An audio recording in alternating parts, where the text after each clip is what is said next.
con palabras. Dibujo lo que siento en el mar. Versos que navegan sin miedo a naufragar. Soy Ray Comallín y esto es 10 minutos más.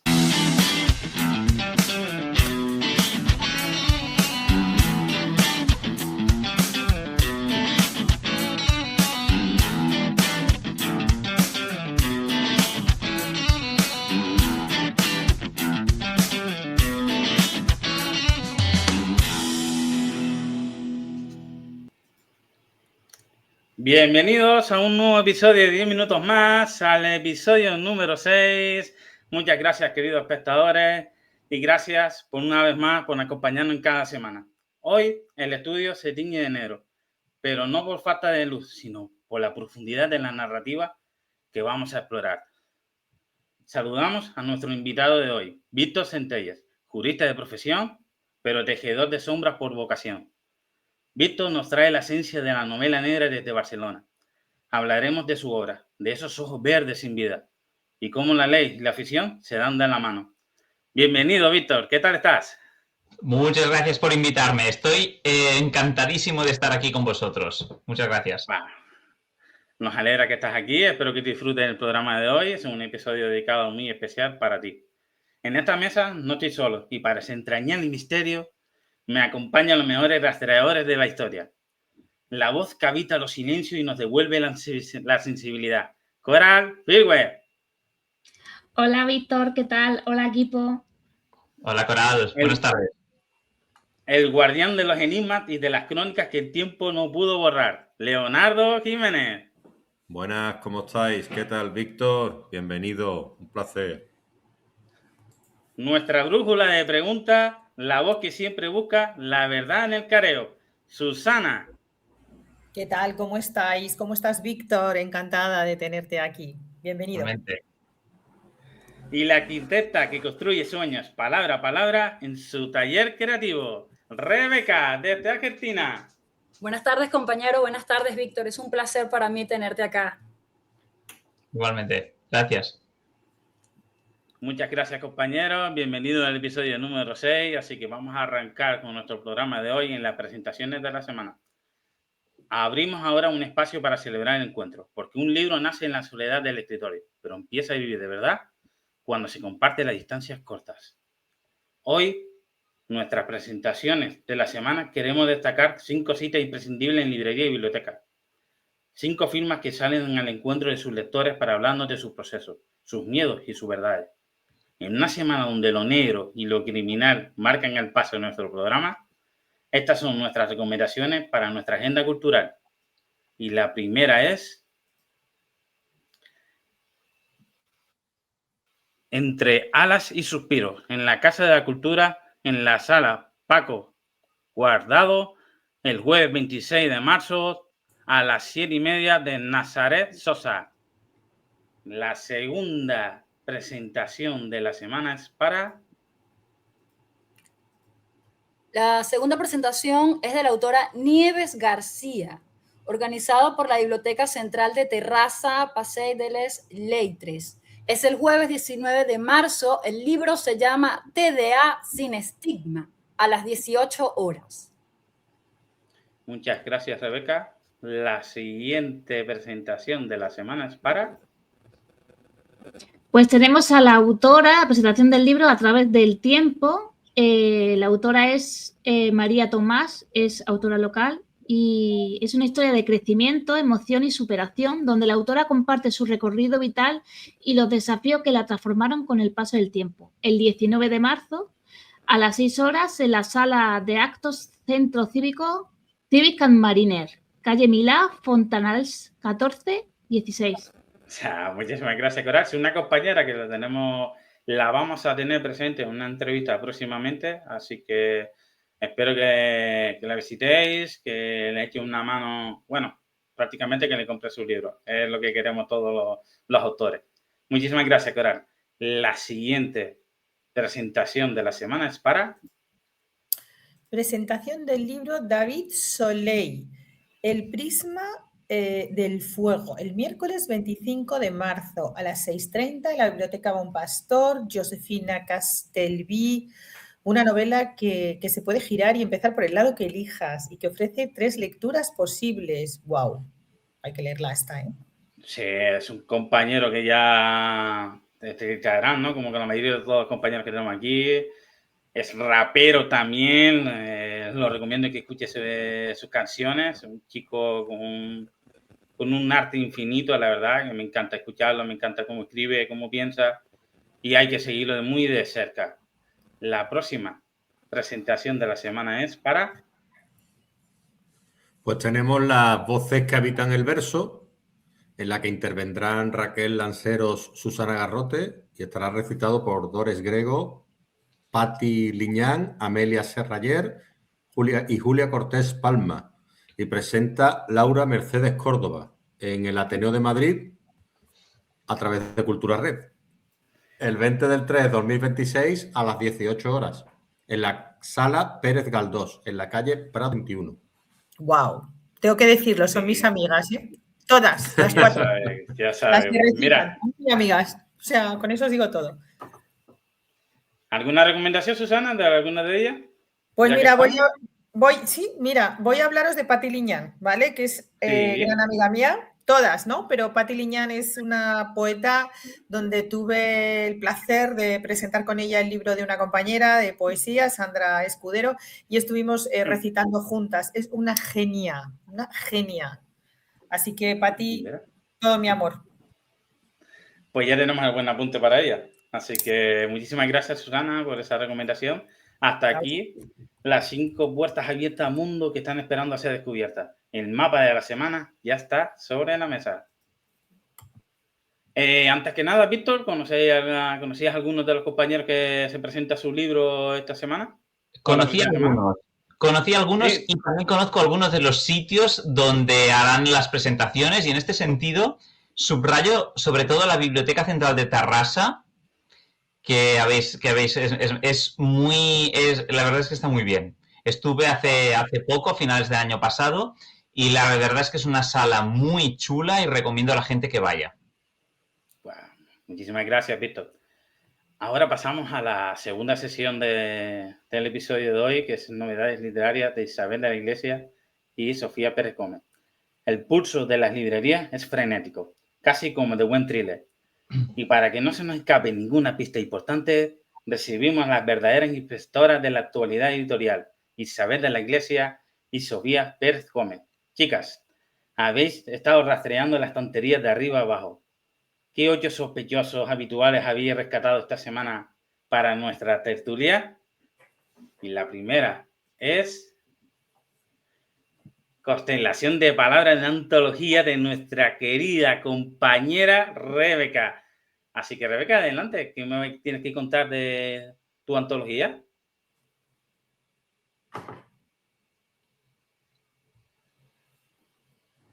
Esta es nuestra antología Constelación de Palabras. Para mí es todo un honor presentarla y verla acá presente. Les comento, no es solamente mía, es de todos los que trabajamos en nuestro taller de escritura creativa, de narrativa y poesía, acá mismo en Buenos Aires. Participamos 16 compañeros que compartimos este espacio lleno de aprendizaje, lectura y creación. También tenemos 7 invitados de Latinoamérica con diferentes trayectorias que enriquecen esta constelación de voces. La portada que ven acá, la tapa del libro, es una obra al óleo titulada Portal Convento Jesuítico, realizada por nuestra compañera y escritora del taller, que es artista plástica, nuestra señora Antonia Socali. Y de alguna manera esa imagen funciona como un portal hacia los distintos mundos literarios que habitan en esta antología. Los textos que nacieron en el clima íntimo del taller, en cuadernos, en ronda, en charlas y en las clases. Y en estas páginas conviven muchos géneros y miradas. En esta constelación van a encontrar haikus, van a encontrar relatos de ficción, de horror, textos con humor, poesías idílicas y románticas, y también van a encontrar relatos que hablan sobre la memoria histórica latinoamericana, como fue la dictadura militar y la Guerra de las Malvinas. Las voces de los escritores invitados provenientes de países como Perú, México, Ecuador, Chile, Uruguay y Canadá amplían este mapa literario y nos recuerdan que la escritura también se alimenta de nuestra historia, nuestras realidades y nuestra memoria. Y esta constelación de voces tiene una guía primordial para todos nosotros, que es nuestra profesora Ana María Figueira. Ella es nuestro faro, es nuestro guía, y gracias a ella, por su vocación y pasión de la escritura, todos tuvimos la oportunidad de poder participar. No todos son publicados, hay algunos que sí, y hay otros como yo que empezamos y la profesora nos dio esta oportunidad. De verdad, quiero decir que nuestra profesora distinguida ganó el premio Faro de Oro Nacional en Mar de Plata. Es nuestro orgullo en nuestro taller, y quiero cerrar diciendo estas palabras que nos dijo la profe siempre en el momento en que entras, y quiero que todos los escritores que nos están escuchando y nosotros compañeros escuchen, que somos escritores desde el momento en que nos animamos a escribir. Por eso la constelación de palabras es también un puente entre quienes escriben y quienes leen, porque al final nuestra constelación no es solo un libro, es el resultado de un encuentro de muchas voces que nos animamos a escribir y a compartir nuestras historias. Wow, me encanta, Rebeca, muchísimas gracias, me encanta, me ha encantado, la verdad. De hecho, la última frase, el que escribe es el escritor, así que me encanta porque es muy mía, es una frase que compartí en su momento con Miren y que normalmente siempre comparto con todos mis compañeros de letras, así que me ha encantado, la verdad. Y ahora pasamos a la siguiente novedad de la semana, que está muy calentito, El sueño de Leonor, y cómo no, de mi gran compañera y amiga Susana. ¿Qué me tienes que contar de esa novela? No voy a hablar de la sinopsis como viene en el libro, ¿no? Pensaba leeros la sinopsis, pero creo que no. Creo que voy a contar las emociones, los sentimientos. Me apetecía viajar a la época de las diligencias, de los vestidos largos, de los sombreros de copa, de que no hubiera bombillas. Y me apetecía hacerlo de la mano de la Jane Eyre española, porque yo soy una fanática de la novela victoriana y especialmente de Charlotte Bronte. Entonces, yo llevaba mucho tiempo pensando hacer una adaptación en España de la gran Jane Eyre, ¿no? Que es una pionera, ¿no?, del feminismo y del saber sobreponerse a las adversidades, ¿no? Los que hayáis leído la novela Jane Eyre lo sabéis. Le pongo el nombre de mi abuela paterna, Leonor Polo, ¿no?, que era una mujer que nació en el año 1900, que tuve, bueno, pues la suerte de disfrutarla durante 18 años de mi vida, y fue una gran mujer. Todo esto lo aderezo con un viaje, bueno, pues es un amor entre una institutriz que viene de un hospicio de Madrid, aparece en Sevilla en una casa de una familia rica, ¿no?, de una familia muy influyente, y se enamora locamente, perdidamente, del señor Maximiliano Alcázar del Valle, que es un terrateniente, ¿no? Y le descuadra a esta mujer tan brutal y tan apasionada. Pasan cosas, bueno, pues si los que conozcáis Jane Eyre sabéis lo que pasa, los que no, pues tenéis que leerlo.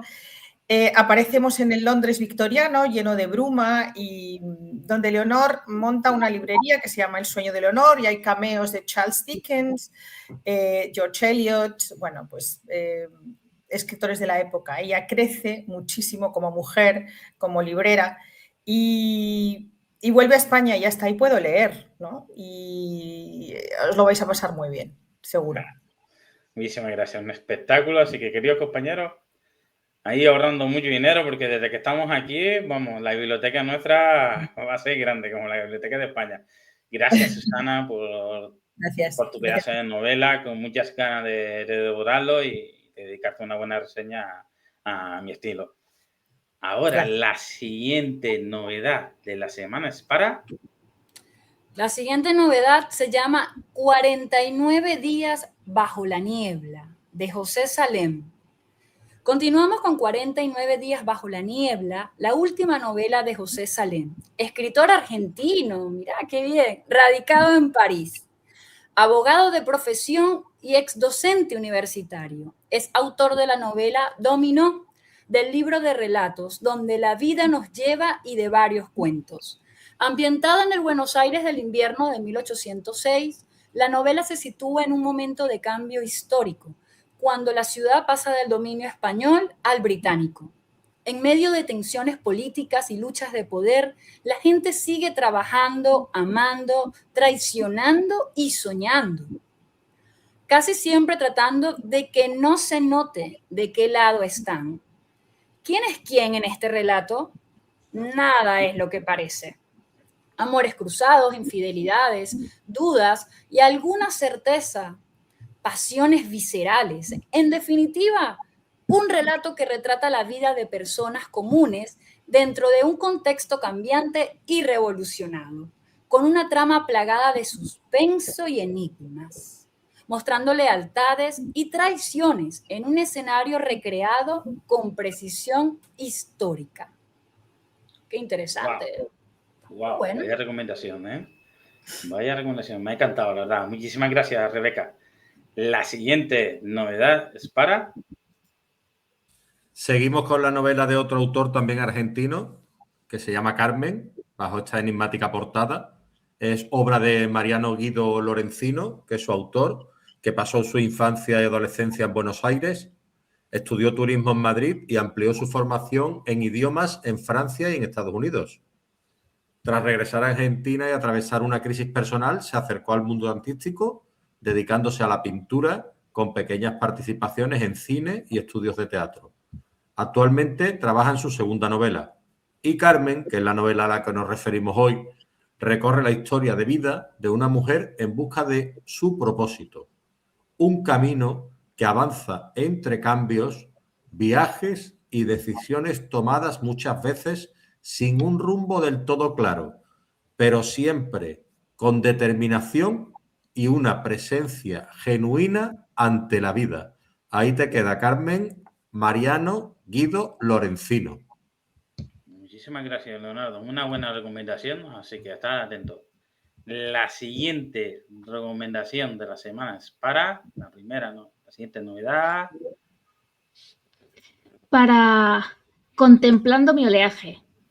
Contemplar mi oleaje es un libro de microrrelatos de la autora Cristina Vidal, nacida en Girona, escritora sensible y observadora de lo cotidiano y amante de la psicología, la pedagogía y la astrología, que a través de los versos da forma a sus pensamientos y emociones.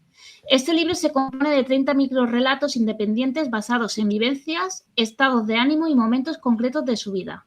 Con un tono emocional y poético, nos invita a reflexionar sobre los pequeños detalles de la vida, porque a veces hay que agarrar al oleaje y otras dejarse llevar y fluir. Wow, muchísimas gracias, Coral. Muy buena recomendación. Tiene buena pinta. Muchas gracias. La siguiente novedad es para... Pues seguimos con un poemario llamado A pecho descubierto. Es el poemario de Elena Martín Gordo, nacida en Santa Cruz de Tenerife, profesora de lengua castellana y literatura, que encontró desde muy pronto refugio en las palabras y estudió filología hispánica para convertir la escritura en una forma de habitar el mundo. Qué bonito. Es autora también del cuento La semillita que tenía miedo de crecer, en el que explora la sensibilidad, el crecimiento personal y las emociones profundas. En este poemario nos propone un viaje a través de emociones que muchas veces escondemos: el amor, el desamor, el vacío o la maternidad. Un libro nacido en una etapa en la que escribir fue la única forma de seguir adelante. Aquí no hay filtros ni pretensiones, solo palabras llenas de honestidad. Versos escritos desde la vulnerabilidad y la necesidad de entenderse. Un poemario para quienes sienten intensamente y aún con miedo deciden seguir viviendo. Siempre a pecho descubierto. Pintaza también. Muchísimas gracias. De hecho, próximamente voy a cambiar un poco el formato de las presentaciones literarias y voy a acudir a su próxima presentación. De hecho, vamos a tener una mini entrevista, lo que cabe, para que podamos conocer más de la autora y sobre todo de mi tierra, que más da, ¿no? Que es muy bonito. Así que muchísimas gracias, Coral. La siguiente novedad de la semana es para... La siguiente novedad se llama Lazos de Sangre. Este libro, Lazos de Sangre, es el primero de la escritora venezolana Rosibet Oriana Medina Gómez, que comenzó a los 15 años en el mundo de la literatura, escribiendo en la plataforma Wattpad. En esta obra nos invita a cuestionar el verdadero significado de los lazos que nos unen. Dicen que la sangre es más espesa que el agua, capaz de construir lazos tan fuertes como cadenas de acero o tan frágiles como papel de arroz. La sangre nos define, nos clasifica, nos une, nos divide, nos bendice y también nos maldice. Pero quizá hay algo infinitamente especial y maravilloso en los lazos que nacen fuera de una relación sanguínea. Porque a veces duele más perder al compañero elegido desde el corazón que aquel que la vida y la sociedad dicen que debes amar por compartir la misma sangre. ¡Wow! Me encanta. Sobre todo la portada, es inquietante, ¿Verdad? la verdad. Me ha encantado.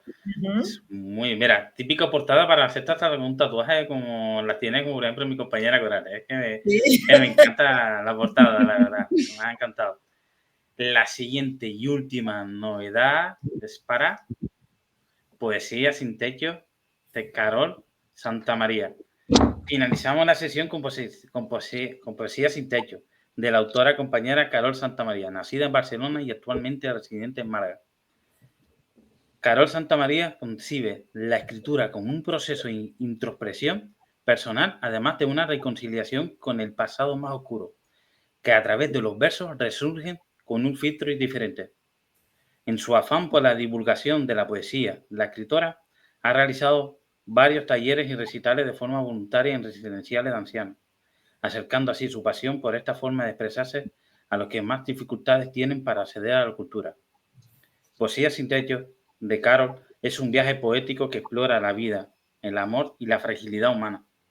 A través de versos directos y precisos, la autora invita al lector a recorrer recuerdos y emociones, transformando lo cotidiano en reflexión y belleza. La obra combina poesía conceptual con pensamientos breves entre bambalinas, ofreciendo una lectura abierta a la exploración y al autoaprendizaje, donde la voz de la autora se revela intensa, crítica y apasionada.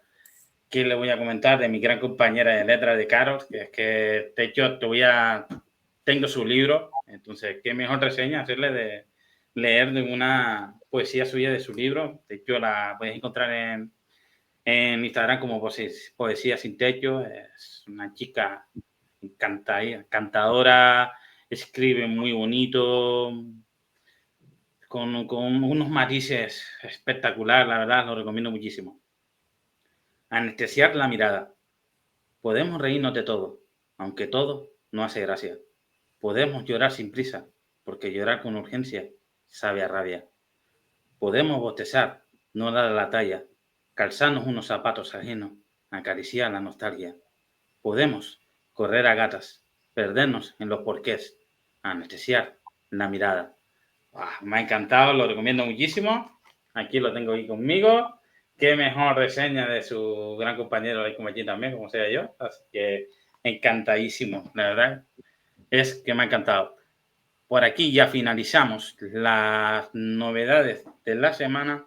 Así que el pulso de las librerías es frenético, casi como el de buen thriller. Gracias Isabel y Sofía por las 8 pistas, los 8 caminos para perderse esta semana. Queda claro que el ecosistema editorial no descansa, pero ahora vamos a centrarnos en un solo expediente. Vamos a conocer a fondo a nuestro invitado de hoy. Víctor, todo autor de novelas negras es en el fondo un cómplice de su personaje.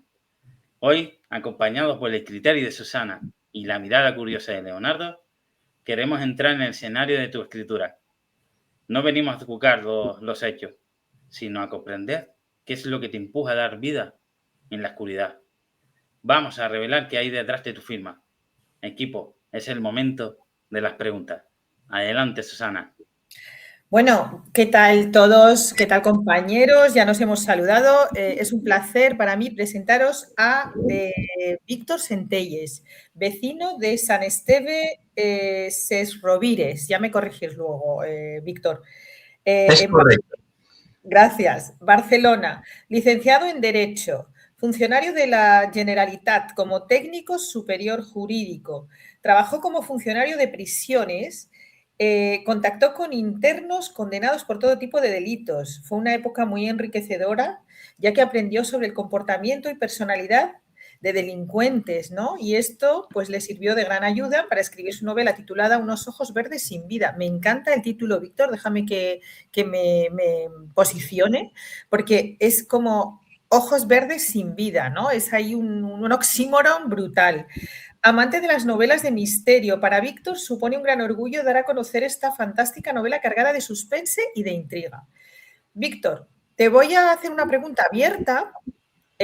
No tenemos toda la tarde, me encantaría, ya lo sabes, pero queremos oír de la boca del autor la sinopsis de qué va tu libro. Si es posible, no nos hagas spoiler. No haré spoiler y soy el primer interesado en no hacerlo, ¿eh?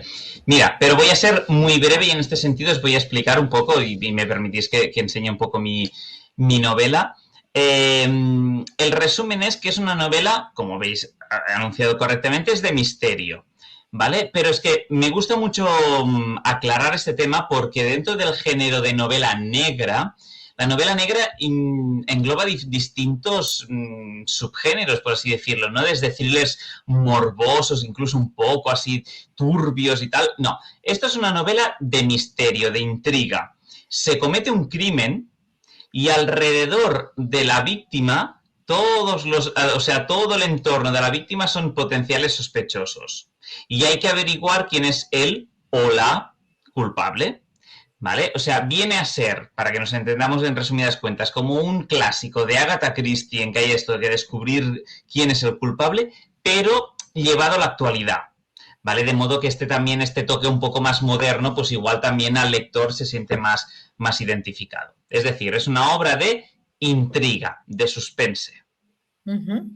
Fíjate que yo te iba a preguntar, la segunda pregunta iba por aquí, porque tú y yo en el backstage hemos hablado no, el género me interesa mucho que se sepa y además es muy importante. Entonces me voy a saltar la mitad de la pregunta, ¿no? Que era ¿en qué género encasillas esta novela? Pero la segunda parte que me parece muy relevante es que como has sido funcionario de prisiones, yo creo que tienes mucho ahí que contarnos, ¿no? ¿Qué relación tiene tu momento de funcionario de prisiones con esta novela en concreto?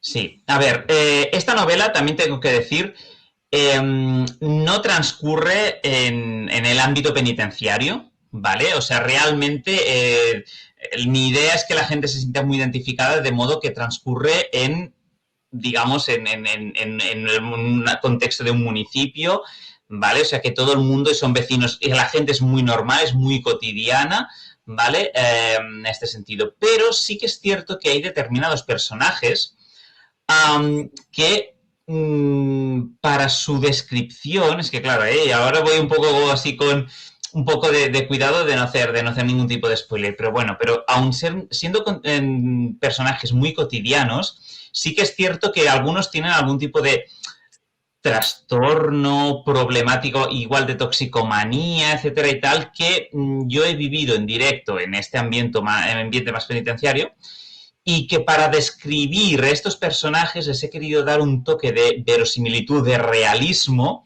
que me ha servido mucho para describir a determinados personajes. Más que para la ambientación, que no transcurre, insisto, en prisiones, es más para la descripción de algunos personajes, para darle ese toque de realismo que creo que es totalmente necesaria en una novela de misterio, que sea creíble, que los personajes sean verosímiles, realistas. En este sentido me he creado sobre todo, me he basado en mi experiencia para describir a personajes. No descarto que en un futuro haga alguna obra un poco más relacionada con el ámbito penitenciario, pero de momento en esta ha sido para describir a algunos personajes. Ahí estaremos para leerla. Mi compañero Leo te va a hacer la siguiente pregunta. Víctor, la pregunta que nos hacemos todos los escritores es ¿por qué comenzamos a escribir? ¿Por qué comenzaste tú a escribir, Víctor? Para escribir, para ser escritor, la clave es ser un buen lector, previamente. Esta es la clave. Esta es la idea, de estar años y años y años leyendo mucho, También es verdad que soy un amante del cine, ¿eh? O sea, también del cine de este género negro y tal, ¿no? Pero ser un gran espectador de cine y un gran lector de novela negra. Y esta es la clave. A partir de aquí te van viniendo tus propias ideas, tus propios pensamientos, tus propias historias, ¿no?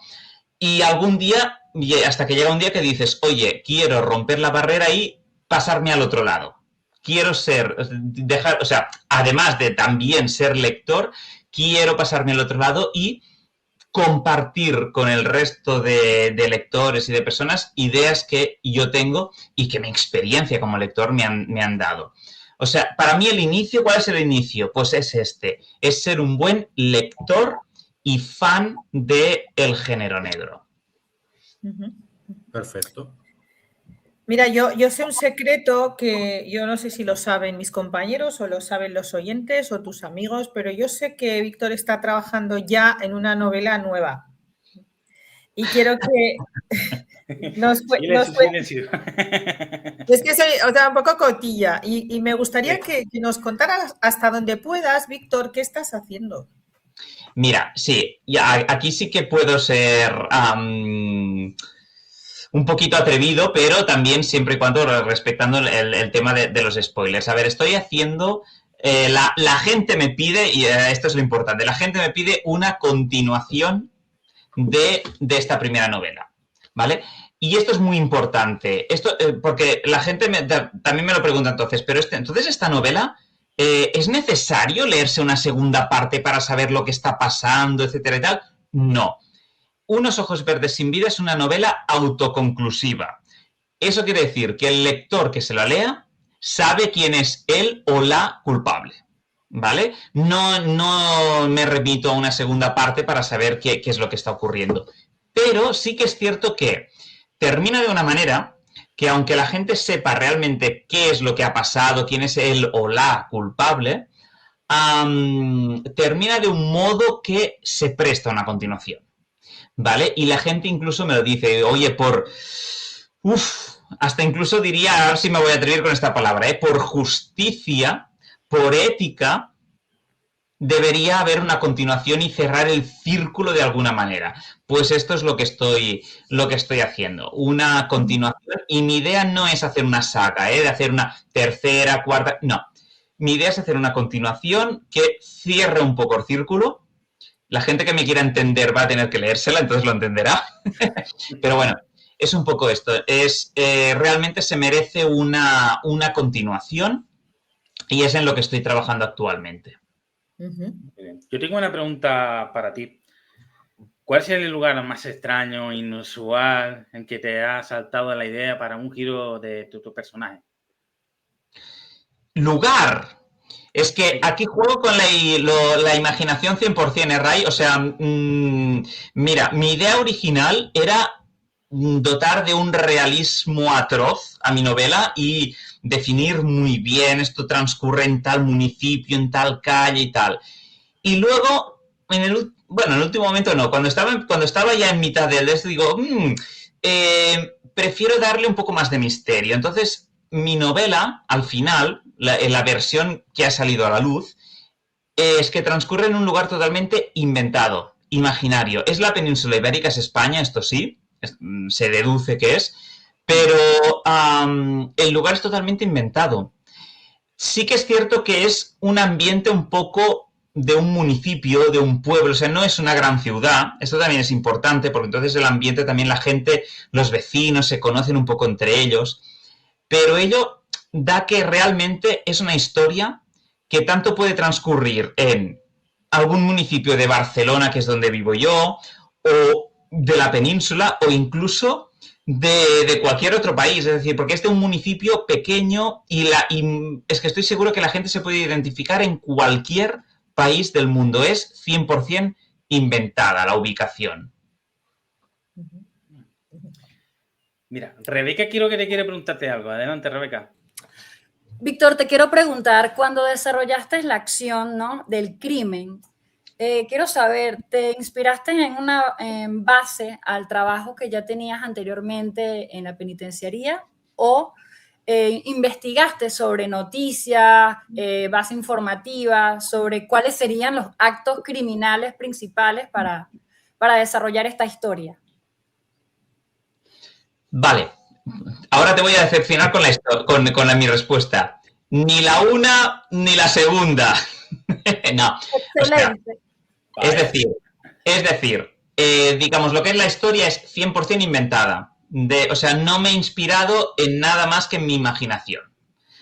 Otro tema es que en el momento de escribirla me he documentado, esto es otro tema, para darle realismo, como he dicho, porque para mí la clave es que la historia sea, aunque sea inventada, pero siempre el contexto tiene que ser verosímil, realista. Entonces, me he documentado a efectos de, oye, la investigación criminal, cómo funciona, así y tal, no sé qué, perfecto. Pero ¿qué es la historia concreta del crimen, del por qué, cómo se comete y todo esto y tal? Tengo que decir que es 100% inventado. Y de hecho fue el motivo por el cual escribí, porque fue una idea que se me ocurrió, en el sentido de, creo que esto puede ser un argumento original que no se ha dado hasta ahora, un giro de cómo puede ir el tema, y esto fue 100% inventado, y fue lo que me impulsó a escribirlo. La idea del crimen, perfecto, concretamente. Sí, sí, sí. Wow, impresionante, Víctor. Gracias. Sí, sí, sí. Bueno, Víctor. Sí, mira, la pregunta número 5, Leo, creo que tiene algo que contarte por ahí, ¿no, Leo? Yo tengo mucho que contar porque yo tengo mucho que aprender de todas las personas que vienen aquí, sobre todo si son autores y autoras. Y una de ellas, pues, es la que queremos todos conocer y es ¿cómo haces tú la promoción de tus libros, Víctor? Este es un tema, mira, que realmente me encanta que me lo preguntes por qué. Y voy a decir por qué. Hay muchos escritores, sobre todo cuando empiezan, ¿no? O sea, un escritor novel que se piensa que escribir, o sea, ser escritor es esto, es escribir. Y ya está. Escribir, aprender mucho, leer mucho y escribir más. Sí, pero no limitadamente a esto. Hoy en día ser escritor implica leer y escribir mucho, pero promocionar tu novela. Tienes que dedicar un tiempo importantísimo a promocionar. Y promocionar, ¿qué quiere decir? Es que es un mundo aparte. Quiere decir estar presente en redes sociales. Uno, súper importante, redes sociales. Pero no solo esto, también el tema personal, es decir, presentaciones de libros, firmas de libros, o sea que también tienes que estar muy presente, muy abierto a hacer actos por la zona donde vivas, donde residas y tal. Y en la medida de lo posible también intentar, tercer pilar, es medios de comunicación, ¿no? Pues también pues intentar pues alguna entrevista en alguna radio, televisión, aunque sea local y tal, ¿no? Pero bueno, la promoción del libro, ojo, promoción del libro y de uno mismo, ¿eh? O sea, también tienes que promocionar tu novela, pero también te tienes que saber promocionar a ti mismo como autor, ¿vale? Es totalmente necesario e imprescindible hoy en día. Quien quiera escribir para uno mismo y para que le lea su entorno más cercano y tal, oye, perfecto, muy bien, ya está. Pero si quieres que realmente la gente te conozca, te lea, que tengas un mínimo de éxito, te tienes que mover mucho. Y esta es un poco la clave en estos 3 ámbitos que he dicho. Sí. Exacto, estoy muy de acuerdo contigo, tiene que tener paciencia, perseverancia, insistir y sobre todo creer en lo que estás haciendo, porque si no, con que escribes y demás, no va a llegar a mucho más. De hecho, este programa se creó para todos ellos, para ti, para todo tipo de autor, para dar esa visibilidad, conocerlo sobre todo, porque lo mejor que tenemos aquí es conocerte. Qué mejor sentarte aquí con nosotros y conocer una de tus virtudes, que yo creo que para mí es fantástico. Yes, yo vuelvo a la novela. Quiero saber, porque me la voy a leer, porque ya me ha creado expectativa. Bien. Quiero saber cuál es la escena que más te ha costado escribir. A ver, te voy a proponer un cambio de pregunta. Yo te voy a responder cuál es, si me lo permites. Si no, te responderé lo que tú me estás preguntando, ¿eh? Pero más que me ha costado, la que más me ha gustado, ¿te lo puedo responder esto o no me lo compras? Te lo compro. No, me da igual, te voy a responder las dos rápidamente. No hay problema, no hay problema. A ver, una cosa que quería aprovechar ya sé que tenemos poco tiempo, pero bueno, pero lo cuelo muy rápido. Todo el tiempo del mundo. Vale, no, perfecto, pero es que es una originalidad que creo que he añadido a mi novela y que la quiero comentar. La mayoría de amantes de la novela negra, a veces lo que ocurre es que, la gente busca el resolver el crimen, ¿no? Entonces, ostras, aparece un cadáver, pim, pam, vamos a descubrir quién es el culpable, ¿no? A ver, ha habido un cadáver, es decir, alguien ha muerto. Estamos hablando de una vida humana que alguien ha matado. O sea, ¿dónde está la humanidad? ¿Dónde están los sentimientos, ¿no? Entonces, en este sentido, en mi novela, lo que he querido transmitir un poco es conocer a un poco a la víctima, ¿vale? Entonces, en los primeros capítulos, la víctima la conocemos un poco, a ella y a su entorno, porque entonces, en este sentido, luego cuando aparece que fallece y tal, que la han asesinado, entonces todo su alrededor es sospechoso, pero a ella la conocemos, ¿vale? De modo que mi idea es, sin llegar a entrar nunca en el drama, porque es novela negra, no es drama y tal, pero bueno, pero me ha gustado crear un poco de emotividad y decir, ostras, aparece muerta, me sabe mal, porque estaba empatizando con esta chica, ¿vale? Entonces, dicho esto, el capítulo que más me costó escribir, pero a la vez, igual, es que lo voy a ponerlo juntamente. Lo que más me costó, pero me gustó escribir, es el de su muerte. Porque es una chica que la conocemos, ¿vale? Que sabemos sus preocupaciones, sus miedos, sus inquietudes. Entonces, el hecho de que describas cómo alguien, no digo quién es, la están asesinando, esto es muy crudo, muy fuerte. Y cuando el personaje te lo haces tuyo, lo conoces y tal, es una escena complicada, ¿vale? Entonces, por una parte, esta escena es, por un lado, la que más me costó escribir, pero a la vez la que más me gustó como reto de encontrar este equilibrio entre la emotividad, sin entrar en el drama, emotividad y crueldad de novela negra. Esta es un poco la escena más complicada, la muerte de la protagonista. Fíjate que voy a hacer un apunte porque me es curioso, porque la gente en sí, yo por ejemplo escribo novela erótica y a mí me suelen preguntar que si lo que escribo lo hago. Y yo siempre digo, pero tú le preguntas a un escritor de novela negra que si ya ha matado para poder describir cómo mata a la gente.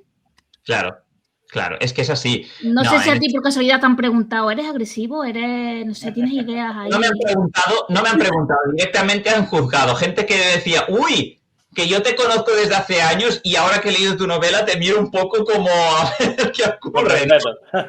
Un poco así. Y entonces yo les digo un poco lo mismo, digo, pero ¿sabéis cuántos autores de novela negra o en series de televisión o de películas? Que es que entonces, claro, sería como todos estamos mal, ¿no? Bueno, a ver, no, en este sentido yo por eso también me curo mucho de que en mi novela no es una novela morbosa. Y esto también se tiene que notar.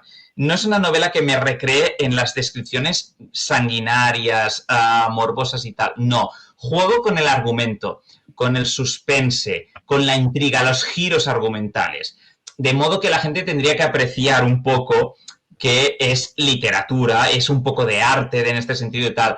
No hay un criminal detrás que disfrute con la sangre, porque de sangre hay poca en esta novela. O sea, claro que hay crímenes, pero juega con el misterio, no con el morbo.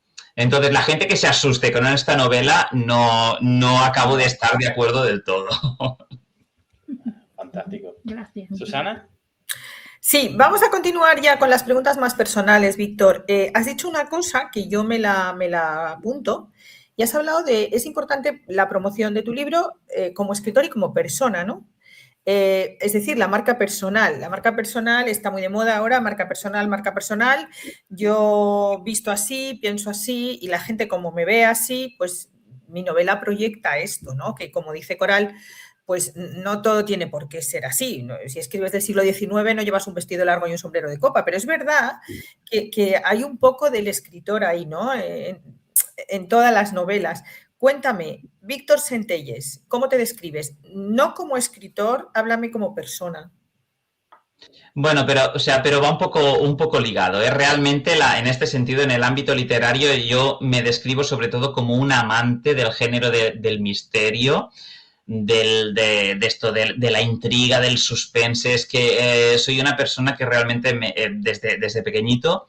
Pero insisto, no solo en literatura, también en cine, ¿eh? O sea, Víctor Centelles es una persona que le encanta el suspense, que le sorprendan. Esto también es muy, muy interesante, que hoy en día, con todo lo que se ha dado, con todo lo que se ha escrito y tal, que todavía te puedan sorprender, en el sentido de, ostras, este giro no me lo esperaba, que él o la culpable sea esta persona, me ha sorprendido.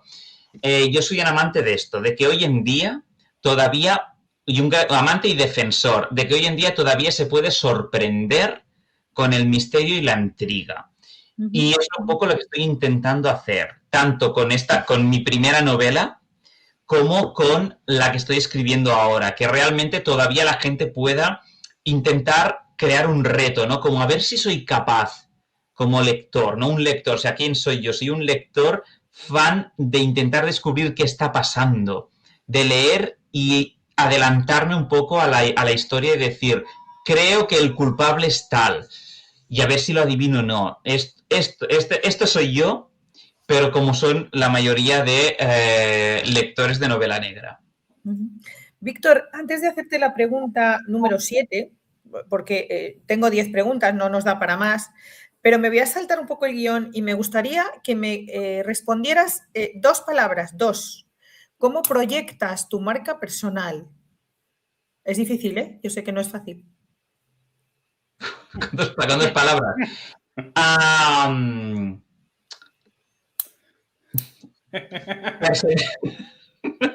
Me mató hasta a mí. ya está, ya. No, pero lo voy a decir. Perseverancia y originalidad. En el sentido de lo que lo puedo desarrollar, pero si me pides 2 palabras te digo esto y me callo. Venga, voy con la siguiente y luego le paso a Leo. Tu mayor virtud, 1 palabra. Una, ¿eh? Constante, por no repetir perseverancia. Pues eso es súper importante. O sea, en el tema de la insistencia yo creo que es súper importante. Leo, te dejo a ti la siguiente. ¿Qué cambiarías de ti, Víctor? ¿Qué cambiaría de mí? Ostras, me gustaría tener más tiempo libre. Me gustaría ser rico, no tener que trabajar y poder dedicarme 100% a la literatura. Ese es el sueño de todos, ¿no? Qué grande. Prácticamente. El sueño de todos. Ha sabido resumirlo muy bien. Nos quedan 2, Víctor, ¿vale? O sea que tienes aquí tu momento de gloria en esta que te voy a decir. No es la última, pero tienes un momentazo estelar que es ¿por qué te tengo que leer? En primer lugar, quien lea, que lea sobre todo por buscar diversión y entretenimiento. Este es el primer momento, es el primer argumento. O sea, pasarlo bien un rato, desconectar de los problemas diarios. Pero luego, quien le guste esto, el misterio, intentar, pues lo que decía antes, de que le sorprendan, de que realmente disfrute intentando descubrir qué está pasando, que le mantengan alerta. O sea, es un entretenimiento activo, ¿no? Un poco de, ostras, de estar atento de lo que me van a contar, pero yo intentar adelantarme de descubrir qué es lo que está pasando. Esto es un poco lo que yo busco. Y sobre todo esto, es un libro, insisto, perdonad, es cortito, es una novela ligera. Es decir, entretenimiento, pasarlo bien y disfrutar unas horas. Víctor, antes de pasar a la última pregunta, voy a decir una cosa a los oyentes que no he dicho y creo que es muy importante, y es que este libro lo has traducido tú al catalán. Sí. ¿Nos dices el título en catalán tú? Porque yo la voy a liar parda. No te preocupes. O sea, el título de la versión en castellano es unos ojos verdes sin vida, y la versión en catalán es uns ulls verds sense vida.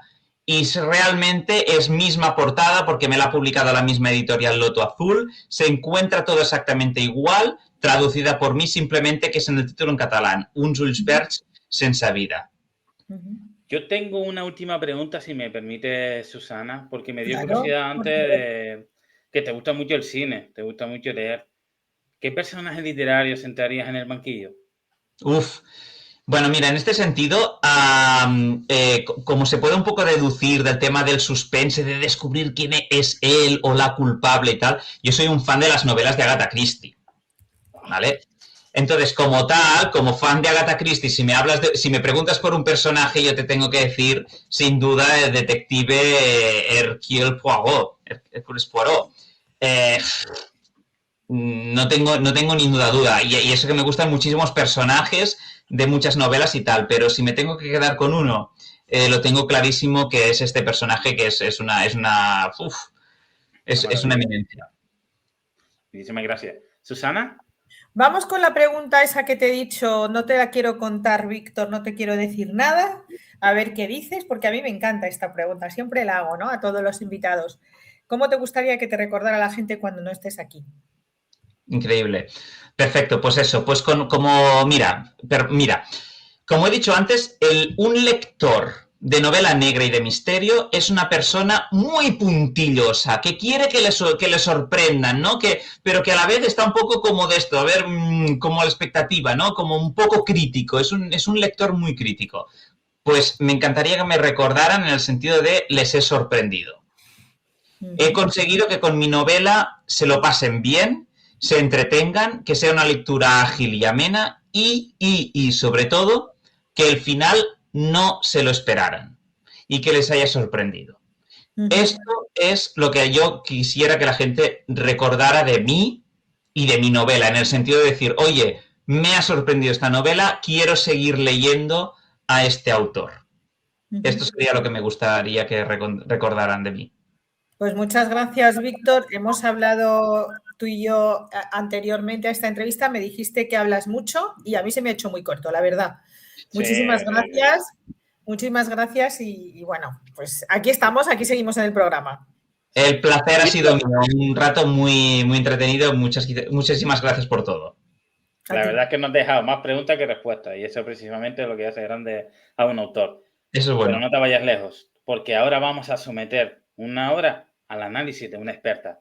Ahora llega el momento del ecosistema donde los conformamos con la superficie. Buscamos la precisión de quien sabe leer de entre líneas y para eso contamos con Rosy. Hoy Rosy cambia el bisturí por la lupa de detective para hacernos la autopsia de una obra que no dejará ni indiferente a nadie. Rosy, dinos qué rastro estamos siguiendo hoy en tu mesa de análisis. Un día más aquí, muchísimas gracias. Hoy os voy a hablar de Resiliencia Bilbao, de F.J. Sánchez Romero. Una historia de ciencia ficción que nos cuenta la lucha por la supervivencia de un grupo de jóvenes en un mundo devastado por un virus que convierte a las personas en zombies. Sorpresa para nadie, es un virus derivado del COVID. La verdad que esta historia tiene muchos toques a la época de la pandemia que todos hemos vivido. Nuestro protagonista es Aitor y nos cuenta en primera persona su historia, cómo él y su hermano Gorka tienen que abandonar la casa porque se están quedando sin recursos. Y ese viaje mientras se enfrentan a los horrores de la infección y a la crueldad de otros supervivientes que no van a sacar su lado más humano precisamente para sobrevivir, al contrario. La historia es una combinación de Guerra Mundial Z, 28 días después y The Walking Dead. Tiene escenas de tensión, de suspense que te tiene enganchado hasta el final. De hecho, hasta tiene un poquito de romance porque no es como una metáfora a la vida, que hasta en los momentos más oscuros hay brotes de alegría. Pero esto, Javi, si lo escuchas, va por ti. Sigo sin perdonarte lo de Roberto. Si queréis saber a lo que me refiero con Roberto, pues ya sabéis lo que tenéis que hacer. Tenéis que leerlo. Y por favor, si lo leéis, yo os agradecería que os quejéis también a Javi. No, ahora fuera bromas. Es un villano tan villano que de verdad, sin más. Los personajes van a ir haciendo más alianzas, van a ir creciendo, se van a ir desarrollando, pondrán a prueba sus fortalezas, pero también resaltarán las debilidades. Te transmite ese miedo, ese pánico, ese agobio y angustia que entre tanta ficción te hace cuestionar la humanidad y la capacidad que tenemos los seres humanos para adaptarnos a las adversidades. Si os gusta The Walking Dead, 28 días después, Guerra Mundial Z y en ese estilo, este libro segurísimo te va a gustar. Tiene aventura, tiene acción, tiene drama. Es un libro del que no te puedes fiar de nadie, así que si os animáis a leerlo, cuidado con no salir mordidos.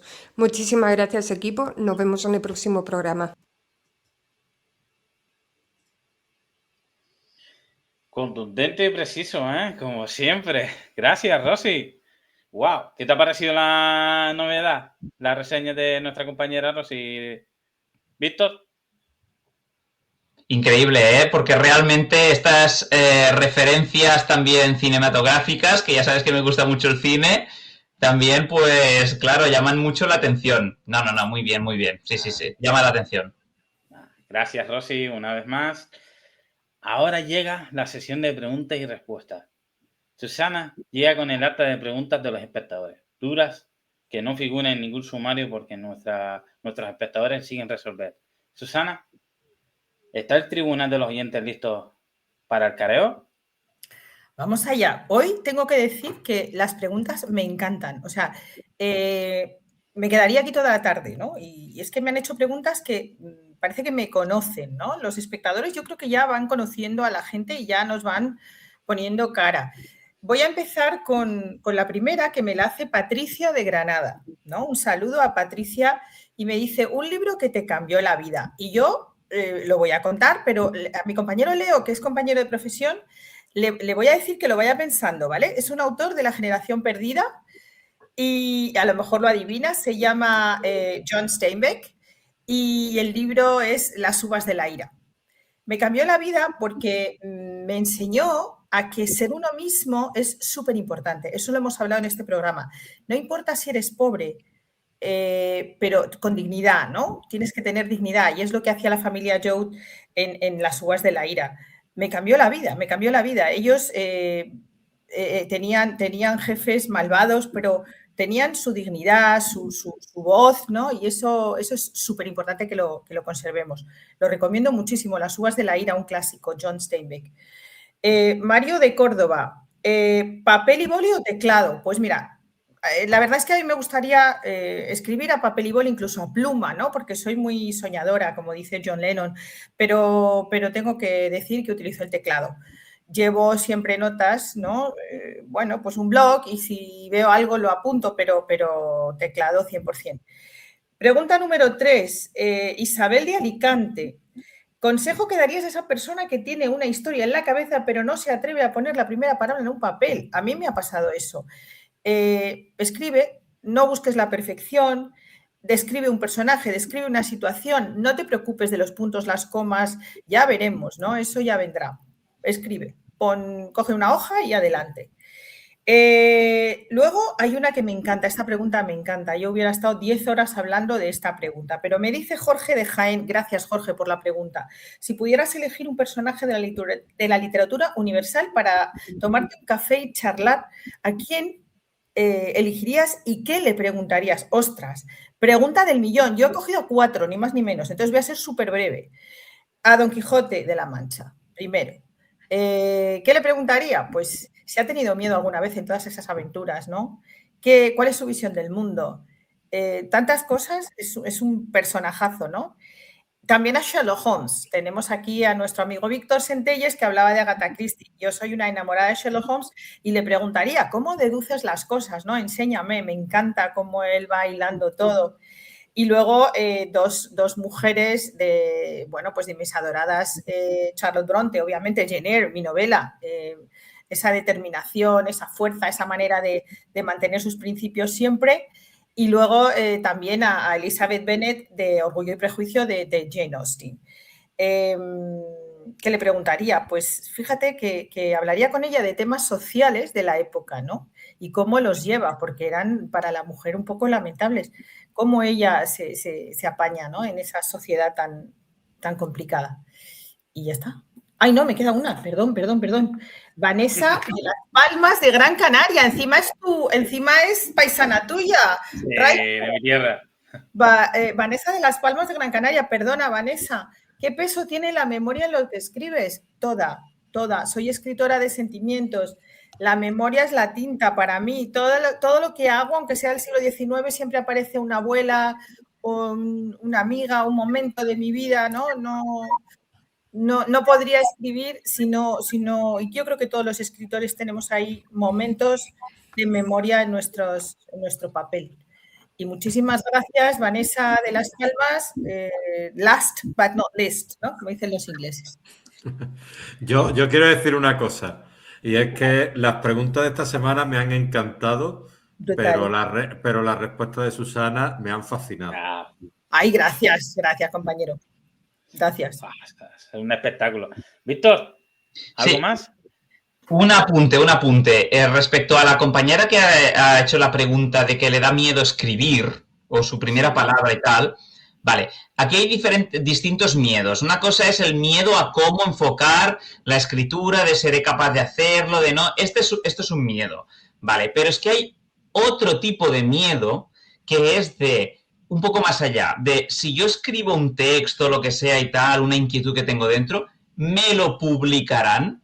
Esto es otro tema, porque decir, cuidado, que me da, aunque no lo digan, muchos miedos vienen de ahí, de pensar si realmente es un esfuerzo, porque es un esfuerzo terrible que luego no llegue a nada. Pues ahí es donde voy. Si el miedo es no. Yo animo a que la gente escriba, porque afortunadamente hoy en día se lee más que nunca, los lectores han aumentado y eso quiere decir que hay más editoriales que hace muchos años que están dispuestos a apostar por autores noveles que es la primera novela que escriben, para publicarlos y apostar por ellos. De modo que no les dé miedo escribir por si no se me va a publicar, porque, insisto, hay muchas editoriales que van a apostar por ellos y si no, siempre queda el recurso de una autopublicación y lo que sea. Pero que no se corten, que no dejen de hacerlo por este motivo, por favor. Esta era mi aportación. Yo quiero decir que Víctor también me está encantando como invitado porque está dejando numerosas preguntas abiertas, un montón de melones y está respondiendo preguntas a la vez. O sea, como yo digo, cierra puerta y abres ventana y eso a mí me encanta. Me ha encantado. Muchísimas gracias, Susana. Gracias, Víctor, por tu pedazo de respuesta. Buena reflexión también. Gracias, Leonardo. Pero cuidado, porque ahora el misterio se vuelve mucho más oscuro. Hay relatos que no se leen, se padecen. Entramos ahora en el territorio de Leonardo Jiménez, mi experiencia como escritor. El rincón donde la lógica se rinde ante lo desconocido. Leonardo, hoy nos trae uno de esos enigmas que parecen escritos con una tinta que nunca se seca. Una historia de autores que cruzaron un umbral y nunca volvieron del todo. Cuéntanos qué misterios nos va a quitar el sueño hoy. Bienvenidos a la sección de Enigmas y Misterios de Podcast 10 Minutos Más. Con ustedes, Leonardo Jiménez.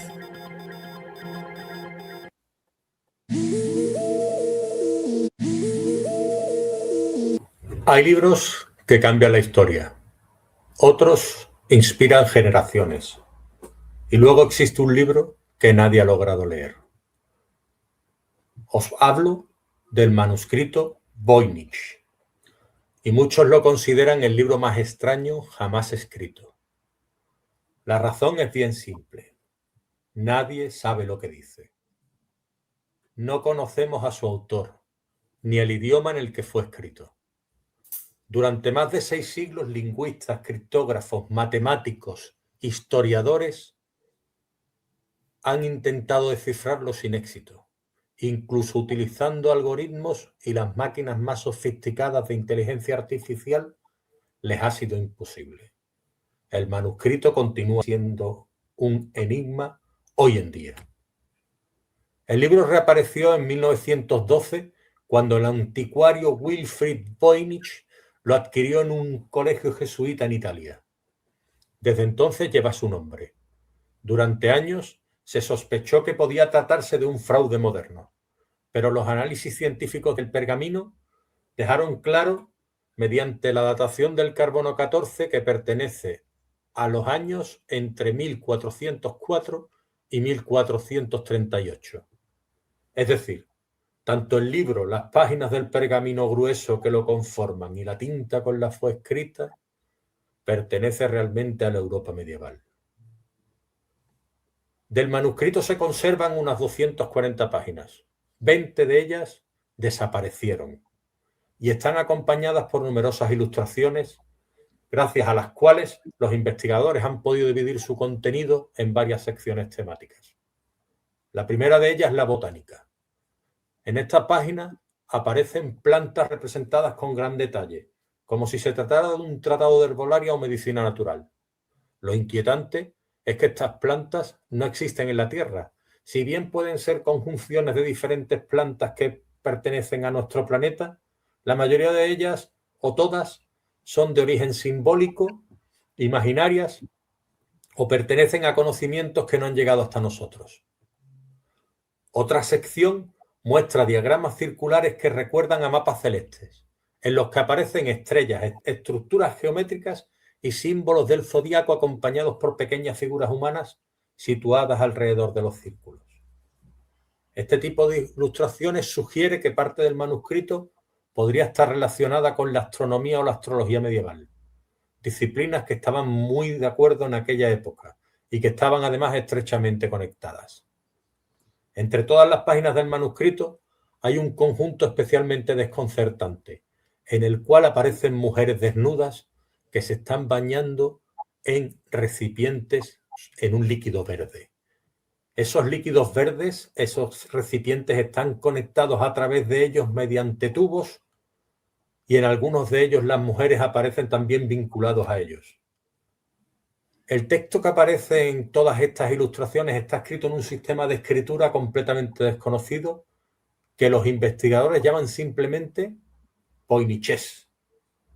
Lo sorprendente es que desde el punto de vista matemático del lenguaje, el texto se comporta como un idioma real, como si tuvieran sintagmas nominales, frases, verbos y siguen patrón con unas secuencias que podrían corresponder a funciones gramaticales y la distribución estadística de los símbolos recuerda la estructura de lenguajes naturales. Lenguajes que han ido evolucionando a lo largo de la historia y que siguen patentes. Esto ha llevado a lingüistas a pensar que el manuscrito posee una gramática interna y que en efecto podría representar un lenguaje auténtico. Sin embargo, algunos especialistas han planteado que ese lenguaje pudo haber sido generado artificialmente mediante herramientas criptográficas medievales, entre las que se encuentran las tablas de sustitución, los discos cifradores o las ruedas criptográficas y las llamadas rejillas de cárdano. Dispositivos que permitían crear sistemas de escritura ocultos o transformar textos para que resultaran incomprensibles sin la clave adecuada, como el que creó, por ejemplo, Julio César para comunicarse con sus ejércitos, en el que sumaba diferentes posiciones en el alfabeto para lanzar un mensaje criptado a sus batallones. Sin embargo, también existe otra posibilidad, que el manuscrito esté escrito en una lengua que desapareció, ya pueda ser de un pueblo como los cátaros del sur de Francia, o también podría estar vinculada con ciertos grupos heréticos o alquímicos centroeuropeos que transmitían conocimientos en secreto, o incluso con tradiciones lingüísticas minoritarias vinculadas a regiones del Mediterráneo o Europa oriental. El manuscrito también ha sido estudiado por algunos de los mejores expertos en criptografía del siglo XX. Entre ellos destacan William Friedman. Friedman lo analizó durante años, la estructura del texto, y concluyó que no parecía un simple cifrado clásico. Su hipótesis era que podría tratarse de un idioma artificial cuidadosamente diseñado, aunque nunca logró demostrarlo. Las teorías sobre su autor son varias. Unos de ellos hablan de Roger Bacon, famoso por su conocimiento científico adelantado a su tiempo. Sin embargo, Bacon murió más de 100 años antes de la fecha en la que se fabricó el pergamino. También se ha sugerido que pueda ser obra de Leonardo da Vinci. Y esto viene vinculado a que en el círculo zodiacal que aparece hay 15 mujeres y esas 15 mujeres podrían representar el 15 de abril, que es el día en el que el genio italiano nació. Otros investigadores han señalado al matemático y ocultista John Dee y a su colaborador alquimista Edward Kelly, ambos vinculados a la corte del emperador Rodolfo II, un gran coleccionista de objetos esotéricos que lo tuvo en su poder y que pagó nada más y nada menos que 600 ducados de oro por él, lo que sería hoy en día aproximadamente unos $100.000, una fortuna. Frente a estas hipótesis, también existe una interpretación un tanto más escéptica. Algunos creen que el manuscrito podría ser una falsificación extremadamente elaborada, creada para aparentar contener conocimientos secretos y venderse a algún noble o coleccionista. Lo que no sabrían estos estafadores en su momento es que el manuscrito pasaría a la historia. La datación del pergamino demuestra que el material es auténticamente medieval, lo que obligaría a situar a cualquier posible engaño hace más de 600 años. Y aún así, el misterio persiste. Hoy, el manuscrito Voynich se conserva en la biblioteca Beinecke de la Universidad de Yale, donde sus páginas han sido digitalizadas para que los investigadores de todo el mundo puedan estudiarlas. Miles de personas, como os decía, han intentado descifrarlo. Ninguna de ellas ha tenido éxito. Y después de siglos de investigación, sigue siendo lo mismo que siempre fue. Un libro que podemos ver, tocar y analizar, pero cuyo significado nos sigue siendo esquivo, permanece oculto. Tal vez algún día alguien encuentre la clave. De momento no ha sido posible. Por eso, muchos piensan que el manuscrito Voynich lleva siglos esperando a que alguien capaz de leer un idioma que el resto de nosotros simplemente no comprendemos sea capaz de hacerlo. Y mi pregunta de hoy es, ¿conocías la constancia del manuscrito Voynich?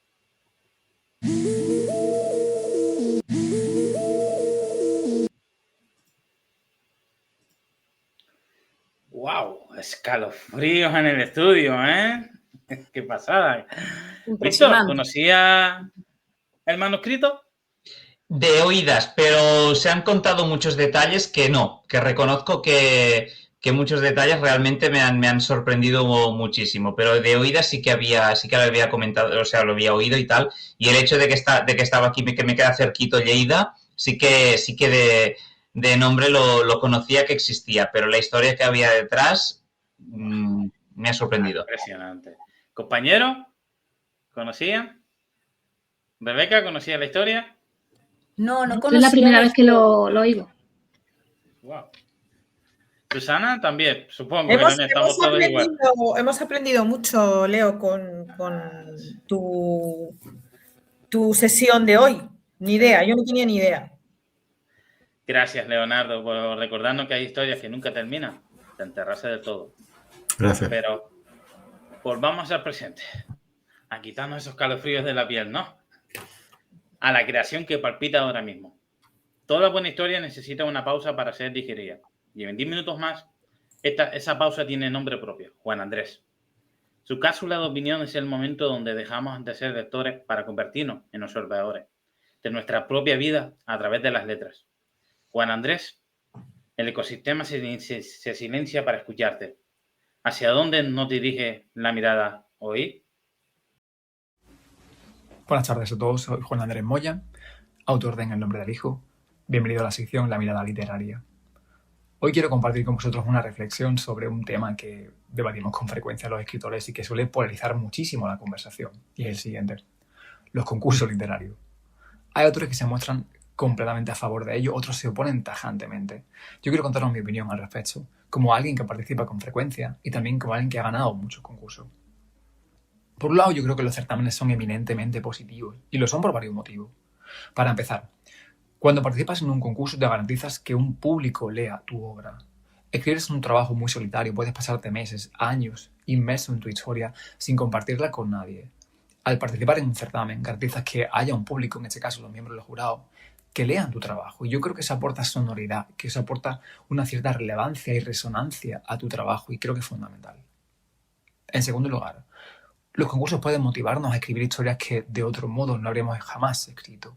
¿Por qué? Porque en muchos casos se te exige que continúes una línea inicial con la que arrancar la historia, o que circunscribas tu relato, tu obra, a una temática determinada, a un género concreto, por lo cual esa historia que quizá nunca habría sido escrita surja simplemente como consecuencia de la motivación que te aporta el propio certamen. Por último, ganar un primer premio, un segundo premio, tener un resultado positivo en un certamen es siempre un aliciente. No nos engañemos, hay muchísimos momentos en los que un autor necesita que alguien le recuerde que su trabajo puede gustar a un público, que puede llegar a un público amplio. Por lo tanto, son también un elemento motivador, o potencialmente pueden ser un elemento motivador. Dicho esto, creo que es fundamental que el concursante sepa con claridad cuáles son las bases del certamen al que participa. ¿Por qué? Porque en el caso de que haya un premio, y no siempre hay un premio, ese premio podría ser, por ejemplo, una cierta dotación económica, la promoción de la obra, su publicación, etc. Pero en algunos casos, el concurso se reserva el derecho a, en caso de que lo considere oportuno, y sin que se explicite previamente, publicar una antología. Una antología con un número indeterminado de relatos escogidos según su criterio. Si tu relato aparece en esa antología, y puede que ni siquiera se te comunique, ese relato ya no es un relato inédito. ¿Qué quiere decir esto? Que es probable que ya no puedas presentar esa obra a ningún otro certamen, porque en la inmensa mayoría de los casos se te exige que la obra sea inédita, es decir, no haya sido publicada ni parcial, ni totalmente, ni online, ni en papel. De modo que debes ser muy prudente antes de saber en qué certámenes participas y en cuáles no. Además, ¿cuál es la probabilidad real de conseguir un premio en un certamen literario? Es una probabilidad bajísima, ínfima, irrisoria en muchos casos. Habitualmente se presentan cientos de relatos a un mismo concurso. En algunos casos pueden llegar a ser incluso miles. Luego, la probabilidad es bajísima. En la inmensa mayoría de los casos no vas a conseguir nada. Por eso mi consejo es el siguiente. Participa en cuantos concursos consideres oportuno y al renglón seguido ignora que has participado en ello. ¿Por qué? Porque registrar mentalmente en cuántos concursos has participado sin obtener un resultado puede ser deprimente. Lo que queremos es que los concursos nos motiven a seguir escribiendo, no que nos depriman. Así que participa e ignóralo a continuación. Ellos tienen tu teléfono y tienen tu correo electrónico. Si consigues un premio, se te contactarán. Una vez que hemos dicho todo esto, me gustaría abrir un debate y lanzar una pregunta, arrojar una pregunta que creo que es relevante. ¿Son todos los concursos una farsa? Rotundamente no. Sería muy injusto asumir que todos los miembros de jurado de todos los concursos internacionales actúan de manera fraudulenta y censurable. Eso no es cierto. No siempre se otorga el premio al autor más mediático, aquel que es más comercial o aquel que le puede aportar un mayor beneficio al propio concurso. Yo personalmente he ganado múltiples concursos y ni soy un autor conocido, ni soy mediático, ni tengo una forma comercial de escribir. Por tanto, ¿qué beneficio puede aportar a un concurso el hecho de que alguien que vive a 800 kilómetros obtenga el primer premio? Ninguno. Además, también he sido miembro del jurado en muchas ocasiones y puedo dar fe de que en todos los casos en los que yo he participado como miembro del jurado, el proceder ha sido limpio, es decir, se ha decidido un ganador, se ha abierto la plica y se ha descubierto el nombre. De modo que es injusto asumir que todos los certámenes actúan de manera ilícita. Cierto es, sin embargo, que algunos de los concursos más famosos de las letras españolas, más internacionales, sí que despiertan cierta suspicacia por su proceder. Cuando yo publiqué mi primera novela, me escandalizó la libertad y la naturalidad con la que autores, libreros, editores hablan abiertamente de estos premios que todos conocemos. Y se da por sentado que su actuación es siempre irregular. Casos en los que se conocen los nombres de los participantes antes de que se falle el concurso, o que recaen año tras año en figuras muy conocidas, muy mediáticas, a veces incluso ni siquiera relacionadas con el mundo de la escritura, sino con labores paralelas, como por ejemplo el caso del periodismo. Todo ello despierta cierto grado de suspicacia y es comprensible. No obstante, considero que en concursos con menor dotación económica, y quizá justo por el hecho de que tengan una menor dotación económica, creo que es bastante menos frecuente este proceder irregular. De modo que arrojo esta pregunta, compañeros. ¿Qué opináis al respecto? ¿Participáis en certámenes con frecuencia? ¿Los rehusáis? ¿Cómo enfocáis este tema? Me encantará conocer vuestra opinión. Muchísimas gracias por escucharme. Continuamos con el programa. Un saludo. Muchas gracias, Juan Andrés. ¿Qué opinas, Víctor, de la última pregunta que ha arrojado nuestro querido compañero?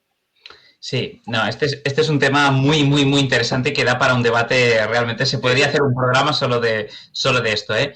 Yo simplemente querría dejar clara mi postura de que yo distingo mucho el tipo de concurso literario. Y me explico. No es lo mismo, en mi opinión, porque o sea, lo que ha dicho el compañero tiene toda la razón, pero hay que puntualizar el tipo de concurso en el que se presenta. No es lo mismo un concurso para obra inédita. Exacto. Que tu objetivo es que, además de si puede haber de premio una dotación económica, es que también que te publiquen y tal. O sea, una cosa es un concurso para obra inédita y otra cosa es un concurso para obra publicada. Es muy distinto. Este para mí es la diferencia, sí. Y esto lo ligo un poco con lo que he dicho antes de si tú has escrito, tienes un manuscrito o de poemario, es de igual, tú tienes un manuscrito, tienes una obra que quieres publicar. Desde mi punto de vista, si te presentas a un concurso para obra inédita, es efectivamente, como dice el compañero, es muy complicado que realmente salgas ganador y que te publiquen, es decir, es un método un poco, bueno, puedes presentarlo, si no tienes ninguna prisa, no sé si has sido de tal, bueno, pues lo presento, tal, pero es mucho, mi consejo es mucho más sencillo. Publicar a través de editorial directamente, hay muchas editoriales que te van a coger en relativamente poco tiempo para publicar, ¿vale? Que intentar que tu obra salga a través, o que te presentes en un concurso de obra inédita y se termine publicando. Por lo tanto, si estamos hablando de obra inédita, estoy 100% de acuerdo con la opinión del compañero. Si estamos hablando de obra ya publicada, es muy distinto.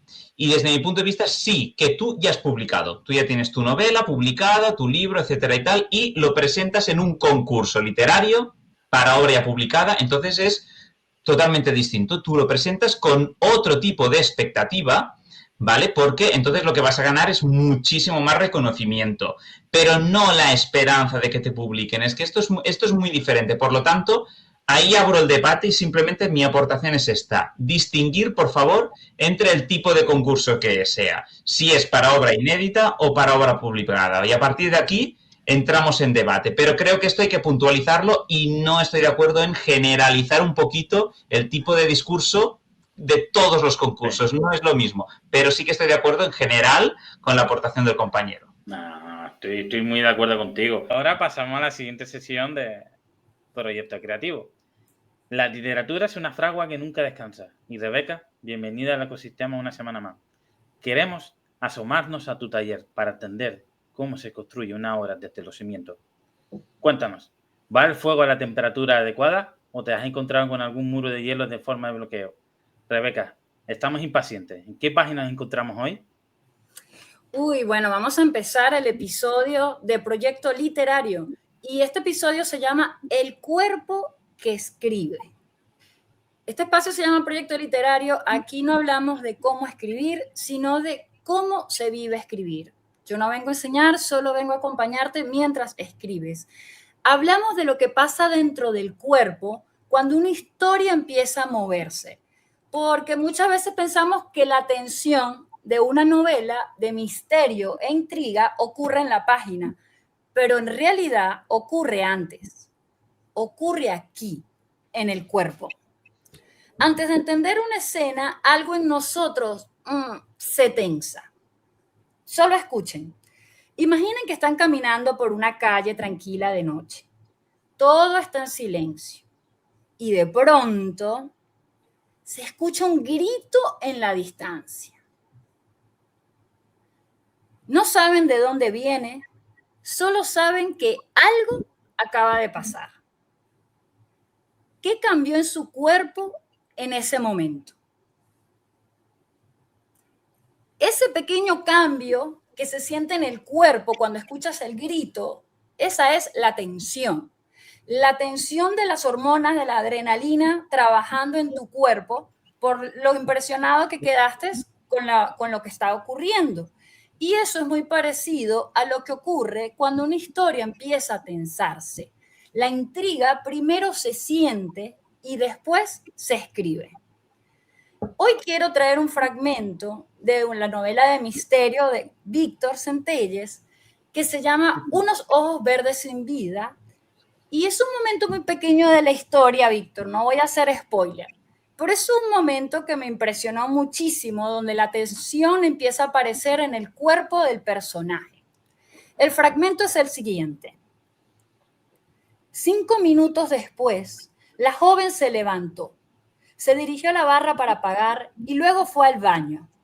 Él se levantó también y pagó sus 2 rondas de cerveza en efectivo.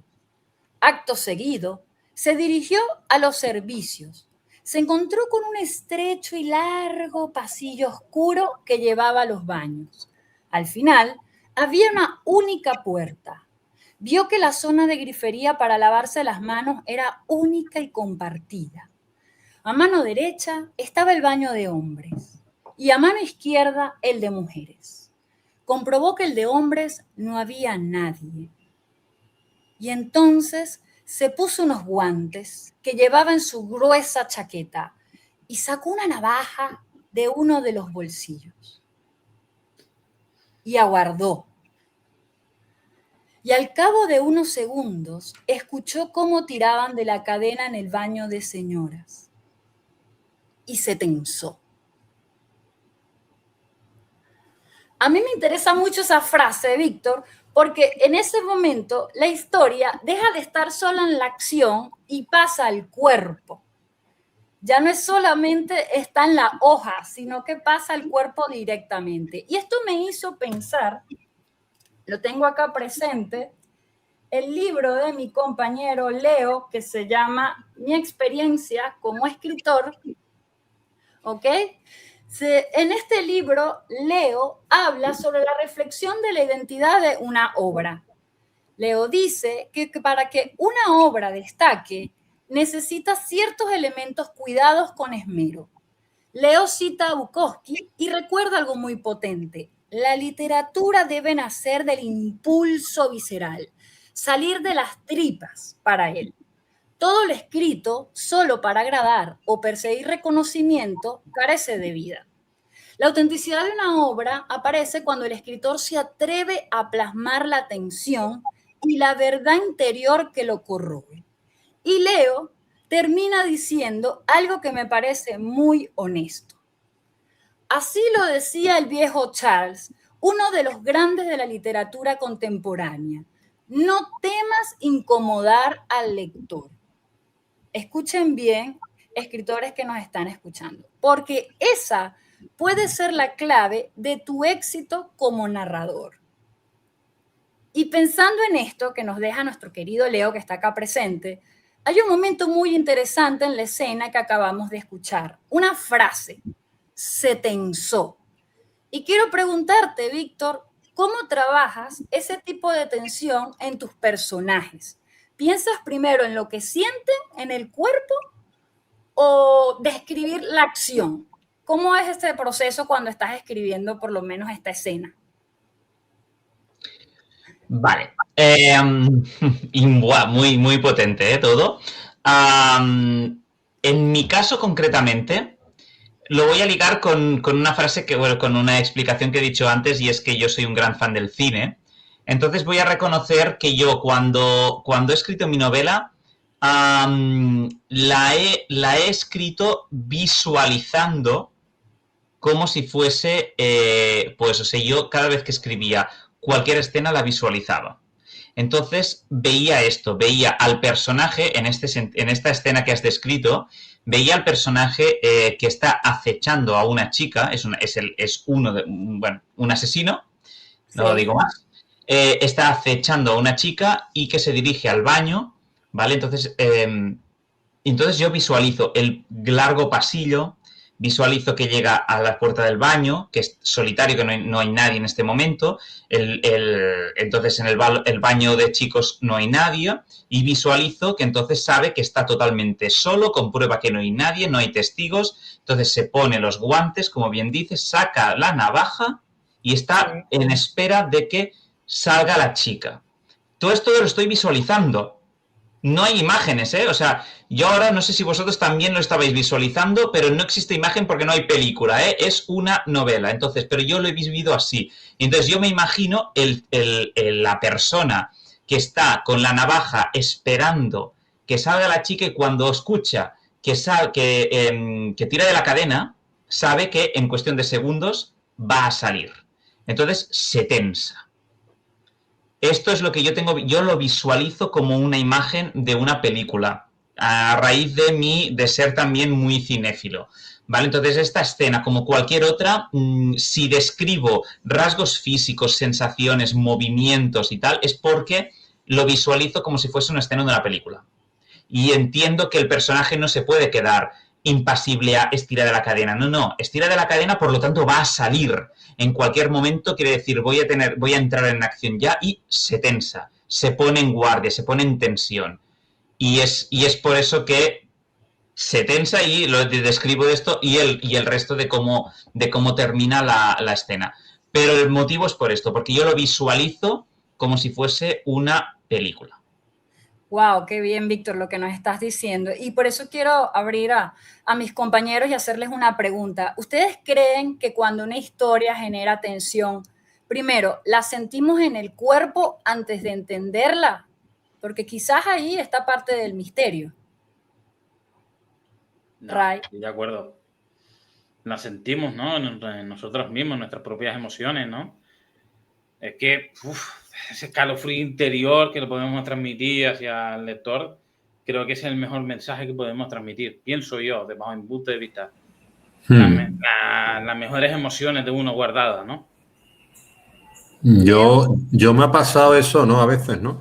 Es decir, yo lo describo en el libro que ha comentado Rebeca, que yo he llorado cuando ha muerto, cuando he matado desafortunadamente a un personaje, ¿no? Y la verdad es que cuando te acompaña durante una aventura completa, pues al final tú lo sientes.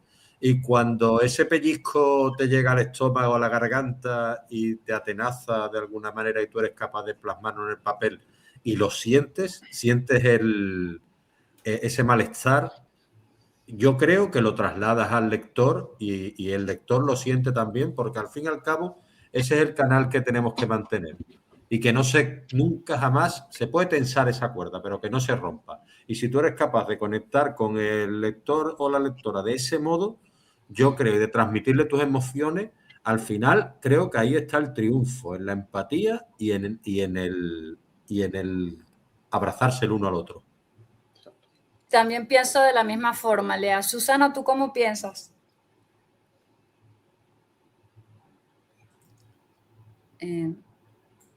Susana, Coral. Perdonad, estaba con el micrófono en off. Vamos a ver, voy a ser muy breve. Me ha encantado tu sección porque estabas leyendo el trocito de Víctor, ¿no? Y sí, estaba sintiendo. La literatura es eso, se trata de sentir sin ver y sentir el momento el que estás leyendo a través de las palabras. Y eso es brutal y eso es la literatura. O sea, no lo puedes definir mejor. Emociones, como decía Raiko, sensaciones. Cuando acabas como escritor un libro o una novela, estás como un zombie unos días, ¿no? Es muy potente, muy potente. Bueno, muy bien. Tal vez escribir no empieza con una idea, compañeros. Empieza con una sensación, una incomodidad, una tensión y algo que se mueve por dentro y que pide ser escrito. Quizás por eso algunas historias no nacen en la cabeza, nacen más abajo, en un lugar mucho más difícil de ignorar, en las tripas. De ahí viene la información. Esto es todo el episodio de hoy. Nos vemos en el próximo episodio. Les recuerdo, yo no vengo a enseñar, solo les acompaño mientras escriben. Gracias. Gracias, Rebeca, por abrirnos las puertas de tu taller. Estaremos vigilando esa escena de creación muy de cerca. Ahora, bajamos las pulsaciones. Hacemos ahora una transición sensorial, un espacio donde las palabras dejan de ser solo sonidos para convertirse en atmósfera. Coral Firewall nos invita a habitar en la piel que piensa, porque al igual que un libro negro deja un rastro en la memoria, Coral nos propone hoy rastrear nuestras propias emociones. Déjense llevar por este momento de reflexión íntima y de pura piel. Coral, en silencio, es tuyo. Hay una edad en la vida en la que uno empieza a darse cuenta de algo bastante curioso. Que nadie tiene realmente ni y lo que sigue idea de lo que está haciendo. Sí, lo sé. De pequeños pensábamos que los adultos lo tenían todo súper claro, que sabían a dónde iban, que elegían la hora de irse a la cama, que hacían lo que querían, que sabían cómo funcionaba la vida en general. Pero luego creces y cuando descubres la verdad te echas unas risas por no llorar. Y es que todos estamos un poco improvisando. Algunos lo hacen con más seguridad, otros, como en mi caso, con más café, otros con más terapia, pero improvisando al fin y al cabo. Y entre intento e intento, entre decisiones buenas y otras, que bueno, podríamos haber pensado las cosas un poquito más, aparece algo interesante y curioso. La vida empieza a ponernos frente a nosotros mismos. Y ahí es cuando empiezan las preguntas de verdad. Hay momentos en la vida en lo que todo se queda en silencio. No porque el mundo se pare. El mundo sigue igual. No hay música de fondo, nadie aplaude, la gente sigue corriendo, los días siguen pasando, pero algo dentro de ti cambia. Es como si de repente te quedaras a solas contigo mismo.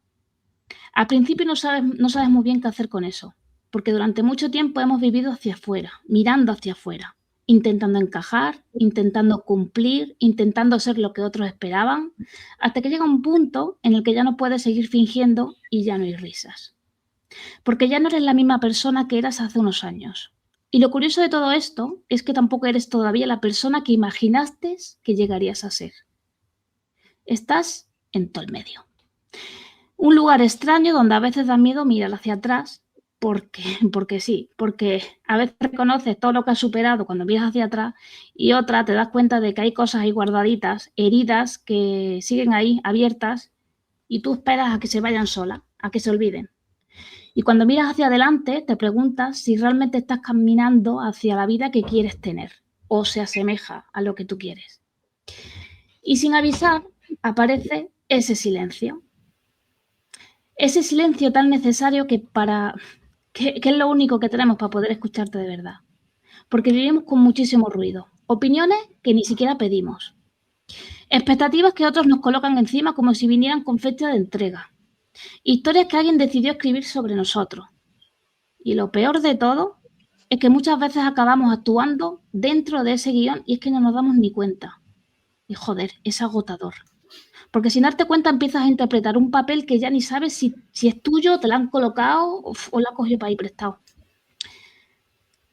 Hasta que algo se rompe y entonces reacciona, o mejor dicho, recibes la hostia de realidad que llevas demasiado tiempo evitando.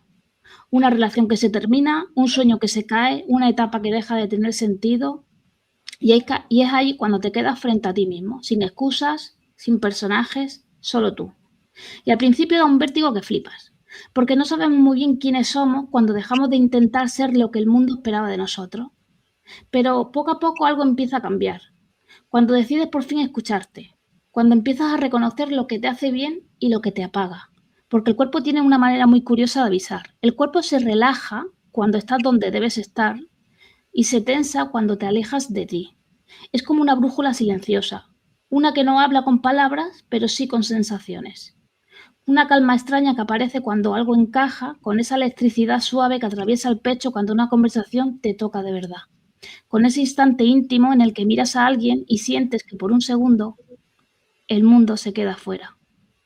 Hay momentos así, momentos en los que la vida se vuelve intensamente presente, una mirada que se sostiene un poco más de lo normal, una cercanía que no necesita explicación, una conversación que empieza hablando de cualquier cosa y termina tocando lugares súper profundos. Y de repente, ¡hola! se hace la luz. Y recuerdas algo sumamente importantísimo y que todos olvidamos, si es que estar vivo no es solo respirar, es sentir. Sentir el deseo de seguir creciendo, el deseo de compartir, el deseo de acercarte a alguien por necesidad. O sea, no por necesidad, sino porque en ese alguien, algo de ti necesita reencontrarse. Porque cuando uno empieza a conocerse de verdad, también empieza a elegir distinto. Elige mejor a quién deja entrar, elige mejor a quién escucha, a quién mira. Y entonces la soledad deja de ser un vacío. Se convierte en un espacio tuyo. Un lugar donde puedes preguntarte algo muy simple y muy importante. ¿La persona que soy hoy se parece a la persona que quiero llegar a ser? Si la respuesta todavía no es del todo clara, no pasa nada. La mayoría seguimos en proceso, probando, equivocándonos, volviendo a empezar.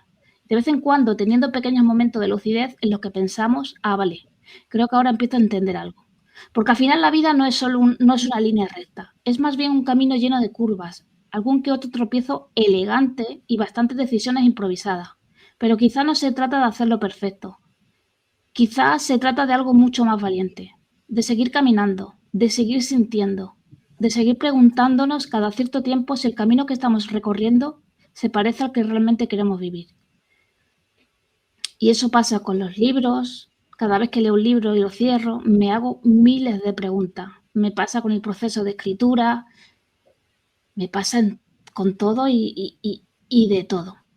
Así que hay que seguir intentando descubrir todo, y esto es Coral Fairway y esto es La piel que piensa. Wow. Muchísimas gracias. Muchísimas y gracias. Quiero puntualizar, si me permite, Raigo, a lo que ha dicho Rebeca, y es que no solamente nosotros somos quienes, con nuestra faceta de escritor, o sea, yo como madre, cuando estaba con mis novelas, mis niños ahora ya son hombretones que pronto me hacen abuela y se casan. El mayor va a hacer 21 y el chico 17, y cuando eran chiquititos yo estaba escribiendo, recuerdo al mayor que le decía a mi hijo: Iván, deja a mamá, que no sabemos si ha matado a alguien, porque aunque mis novelas son eróticas, siempre muere alguien, no sé por qué. No sé. Dice, no sabemos si ha matado a alguien, o alguien está enfermo, o le ha pasado algo, o no sabemos nada. Mis estados de ánimo a la hora de escribir, como yo lo veo también como una película y lo vivo, o sea, que lo sufro, mis hijos también. Y cuando leía un libro, lo cerraba y me quedaba mirando al vacío en plan, hostia, ¿ahora qué? Ahora estoy de luto hasta que no coja tu libro. Y mis hijos lo vivían conmigo. O sea que también la gente de nuestro alrededor también lo vive todo. Y ya está. Eso quería utilizar. Nos quedamos con esa piel erizada, para la recta final, Bravo, Coral. Gracias. Vale. Antes de cerrar el expediente de hoy, abrimos el buzón de nuestra comunidad. Y miren, si la literatura es medicina para el alma, tú eres nuestra forense de guardia, capaz de encontrar la cura para cualquier patología lectora. ¿Qué casos clínicos o bloqueos nos han llegado hoy al estudio? Vamos con tu diagnóstico, miren. Hola, ya estoy aquí de nuevo para traeros un nuevo caso al consultorio de Miren. Os saludo a todos los que estáis listos para mirar más allá del crimen, más allá de lo evidente, y acompañarme en un viaje hacia la mente humana. En este espacio no solo hablo de historias, hablo de lo que ocurre dentro de nosotros cuando las historias nos obligan a mirar donde normalmente no miramos. Hablo de emociones, de decisiones, de silencios y de esa parte del ser humano que a veces permanece oculta. Hoy voy a detenerme en un autor que se mueve precisamente en ese campo. Nuestro invitado de hoy, Víctor Centelles. Cuando uno se acerca a su manera de escribir, descubre que sus historias no se sostienen únicamente sobre la intriga o sobre la pregunta clásica de quién fue el culpable. Lo que realmente parece interesarle es algo mucho más profundo: entender qué ocurre dentro de la mente humana cuando la vida nos coloca frente a nuestros propios límites. En muchas novelas negras, el crimen es el centro de todo. En el caso de Víctor Centelles, el crimen es casi una puerta de entrada. Una excusa literaria para explorar emociones humanas que todos conocemos: la culpa, el miedo, el peso del pasado o la fragilidad de nuestras decisiones. Si lo pensamos bien, cada persona es una historia en sí misma. Todos llevamos una biografía emocional hecha de recuerdos, de heridas, de decisiones acertadas y de errores que quizá preferiríamos no haber cometido. En ese campo tan humano es donde parece moverse la mirada narrativa de Víctor. Tal vez por eso sus tramas se sientan próximas, porque no hablan únicamente de criminales o de policías, hablan de personas, personas que toman decisiones, que se equivocan, que arrastran silencios, secretos o culpas que en algún momento terminan saliendo a la superficie. En su literatura aparece una pregunta que resulta incómoda, pero profundamente interesante. ¿Qué lleva realmente a alguien a cruzar esa línea que separa lo correcto de lo incorrecto? No siempre hay una respuesta simple. A veces no es un único momento, ni una única decisión. A veces es un proceso lento, casi invisible, en el que las circunstancias, las emociones y el pasado de una persona van empujando poco a poco hacia un punto de no retorno. Antes de seguir, permitidme contaros una pequeña anécdota que tiene mucho que ver precisamente con cómo funciona nuestra mente. Este programa, al fin y al cabo, es de todos y para todos. Y en un consultorio uno no puede callarse nada. Así que resulta que nuestro querido compañero y director nos manda la escaleta de la semana y la programación de los invitados de todo el mes. Hasta aquí, organizado, metódico, eficiente, vamos, un crack. Pero claro, Miren, cuando lee el autor, no mira bien. Y entonces confunde a Víctor Centelles con nuestro querido invitado de hoy, con Víctor Centelles. Así que, como no podía ser de otra manera, me pongo manos a la obra a investigar para resolver el caso, podríamos decir, y comienzo a buscar información, a leer su obra, biografía. Descubro, casualmente, que es un autor de cómics. Vamos, que yo ya lo había pedido hasta una viñeta del equipo. Así que imaginar la escena. Por un lado, investigando a un escritor y dibujante de cómics, y por otro lado, el autor que realmente íbamos a entrevistar, que es nuestro aquí presente, Víctor Centelles, escritor de novela negra. En fin, que aquí quedan dichas las dos cosas. Y quién sabe, como las palabras se las lleva el viento, si caen en Víctor Centelles y de repente un día nos regala esa viñeta del equipo, que sería desde luego bastante divertido. Pero esta confusión me lleva a algo muy interesante. Lo importante que es escuchar bien, leer bien, entender bien las palabras.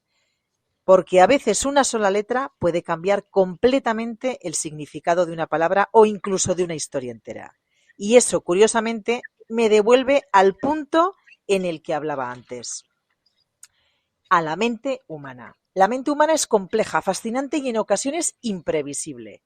Es capaz de interpretar, de imaginar, de reconstruir la realidad y también de equivocarse.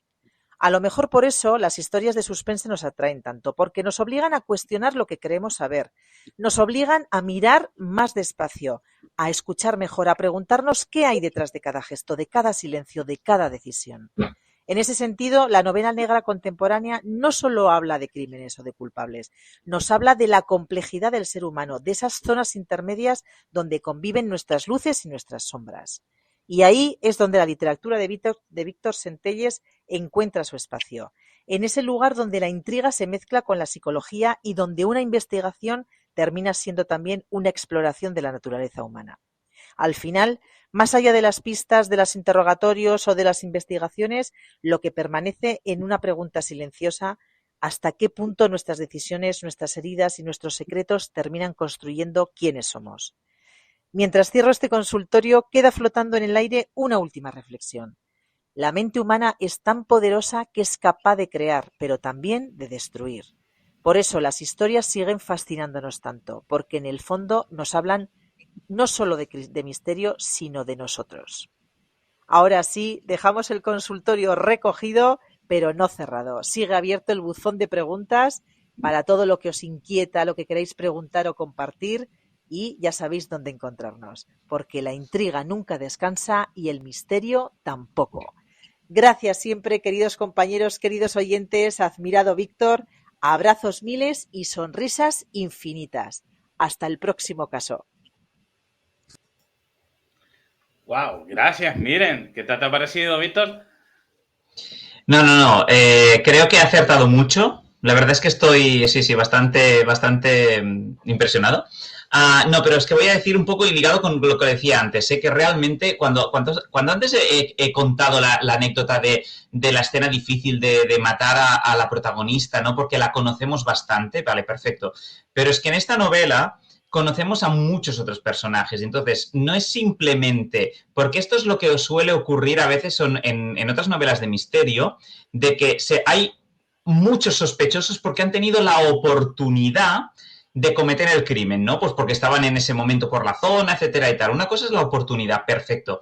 Pero aquí también se ha querido añadir un poco de el motivo. Es decir, no solo hay personajes que han tenido la oportunidad, sino que tenían algún tipo de motivo, de razón por la cual cometer el crimen. Es decir, vamos un poco más allá y entramos en la descripción del personaje del por qué.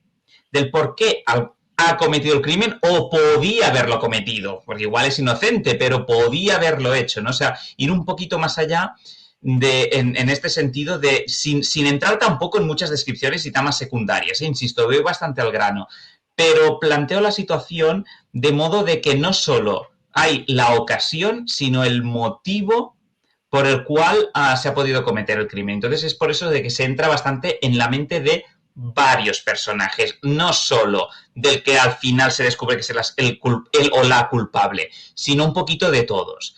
Y eso creo que es muy importante, digamos, de situar un poco la escena. Y con esto termino una cosa más. Son personajes cotidianos. Y eso me encanta de destacar. Porque la gente se siente identificado. Es un poco el lector, ¿no? Como, ostras, no es que son personajes un poco estrambóticos. No. Es gente del día a día, de nuestro alrededor, en un pueblo, en un municipio, etcétera. Y esto hace que realmente la gente se siente identificada y creo que el lector es muy importante, ¿no? O sea, después de tener cierta conexión con que me podría pasar a mí, porque me siento identificado con el contexto. Son personajes muy cotidianos, ¿no? Luego todos tienen un tipo de problemática o algunas circunstancias que son un poquito extraordinarias. Ok, pero de entrada, la situación, el contexto y tal, nos va a parecer muy familiares a todos, ¿no? Y nos vamos a sentir identificados. O sea que por eso digo que me ha encantado la explicación que ha hecho la compañera. Muchas gracias, Víctor. Gracias, Miren, por ser nuestra guía en ese laberinto de dudas y de crisis lectoras. Ahora llega el momento del último rincón. El reloj nos avisa de que el viaje termina, pero antes de que las voces se apagan, quiero pediros un último favor. Quedaos a solas conmigo. Bajamos el ritmo. Dejemos que el tiempo deje de ser una condena y entramos en el rincón de las palabras. Hoy quiero hablaros de ese estrés que nos roba los colores y del valor necesario para volver a casa, a esa casa sagrada que eres tú mismo. Cerrar la puerta al mundo exterior. Este minuto es vuestro. No permitas que tu historia se quede en blanco, solo porque un día olvidaste cómo se sentía la tinta de tus manos. El estrés emocional no es solo cansancio acumulado. Es un ladrón silencioso que día tras día te va robando los colores, las ganas y al final la propia identidad. Te miras al espejo y no te reconoces. Te preguntas en silencio, ¿dónde quedó la persona que yo era antes de intentar cumplir con todo y con todos? ¿Dónde está el que se reía de verdad?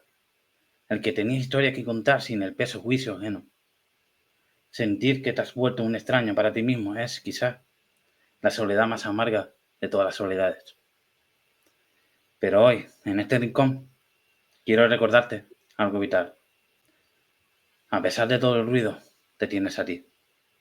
Pero mírame bien, o mejor dicho, escúchate bien. No mueras con ese libro nuevo todavía dentro de ti.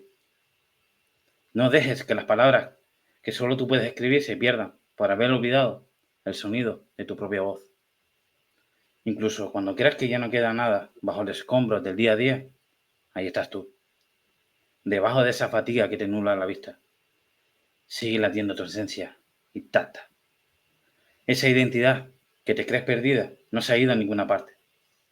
Solo está esperando a que dejes de buscarla afuera, en los aplausos vacíos, en las agendas llenas, y empieza a buscarla donde siempre has estado, en tu propio silencio. Así que, si hoy sientes que el mundo te ha borrado, respira, vuelve a casa, a esa casa sagrada que eres tú. Abrázate en tu verdad, a pecho descubierto, porque en ese acto de honestidad radical es donde recuperas por fin tu nombre. Y lo más importante, lo que quiero que te lleves hoy grabado cuando apagues este podcast. A pesar de las grietas, a pesar del cansancio y de los miedos, hoy te has vuelto a encontrar. Y esta vez, la persona que has recuperado es mucho más sabia, más real, más fuerte de la que creíste perder. Recuerda, el mundo necesita historias perfectas, necesita tu verdad. Y tu libro acaba de empezar una nueva página y yo estoy deseando leerla contigo. No mueras con tus palabras dentro. Tu historia empieza de nuevo, ahora mismo. Y no olvides que solo te tienes a ti. Soy Raiko Magin y esto ha sido 10 minutos más. Muchas gracias. Hemos llegado a la final del episodio 6. Ha sido un episodio muy especial. Muchas gracias, Víctor, por acompañarnos. Gracias por esa reflexión, por ese pasatiempo muy bonito, muy especial. Gracias, compañeros. Muchísimas gracias. Gracias, Raiko. Al final, Gracias, Ray. A vosotros. Ha sido un placer, de verdad. Gracias. nos veremos pronto también. Muchísimas gracias, queridos espectadores. Gracias por estar una semana más. Hasta el próximo episodio. Esto ha sido 10 minutos más.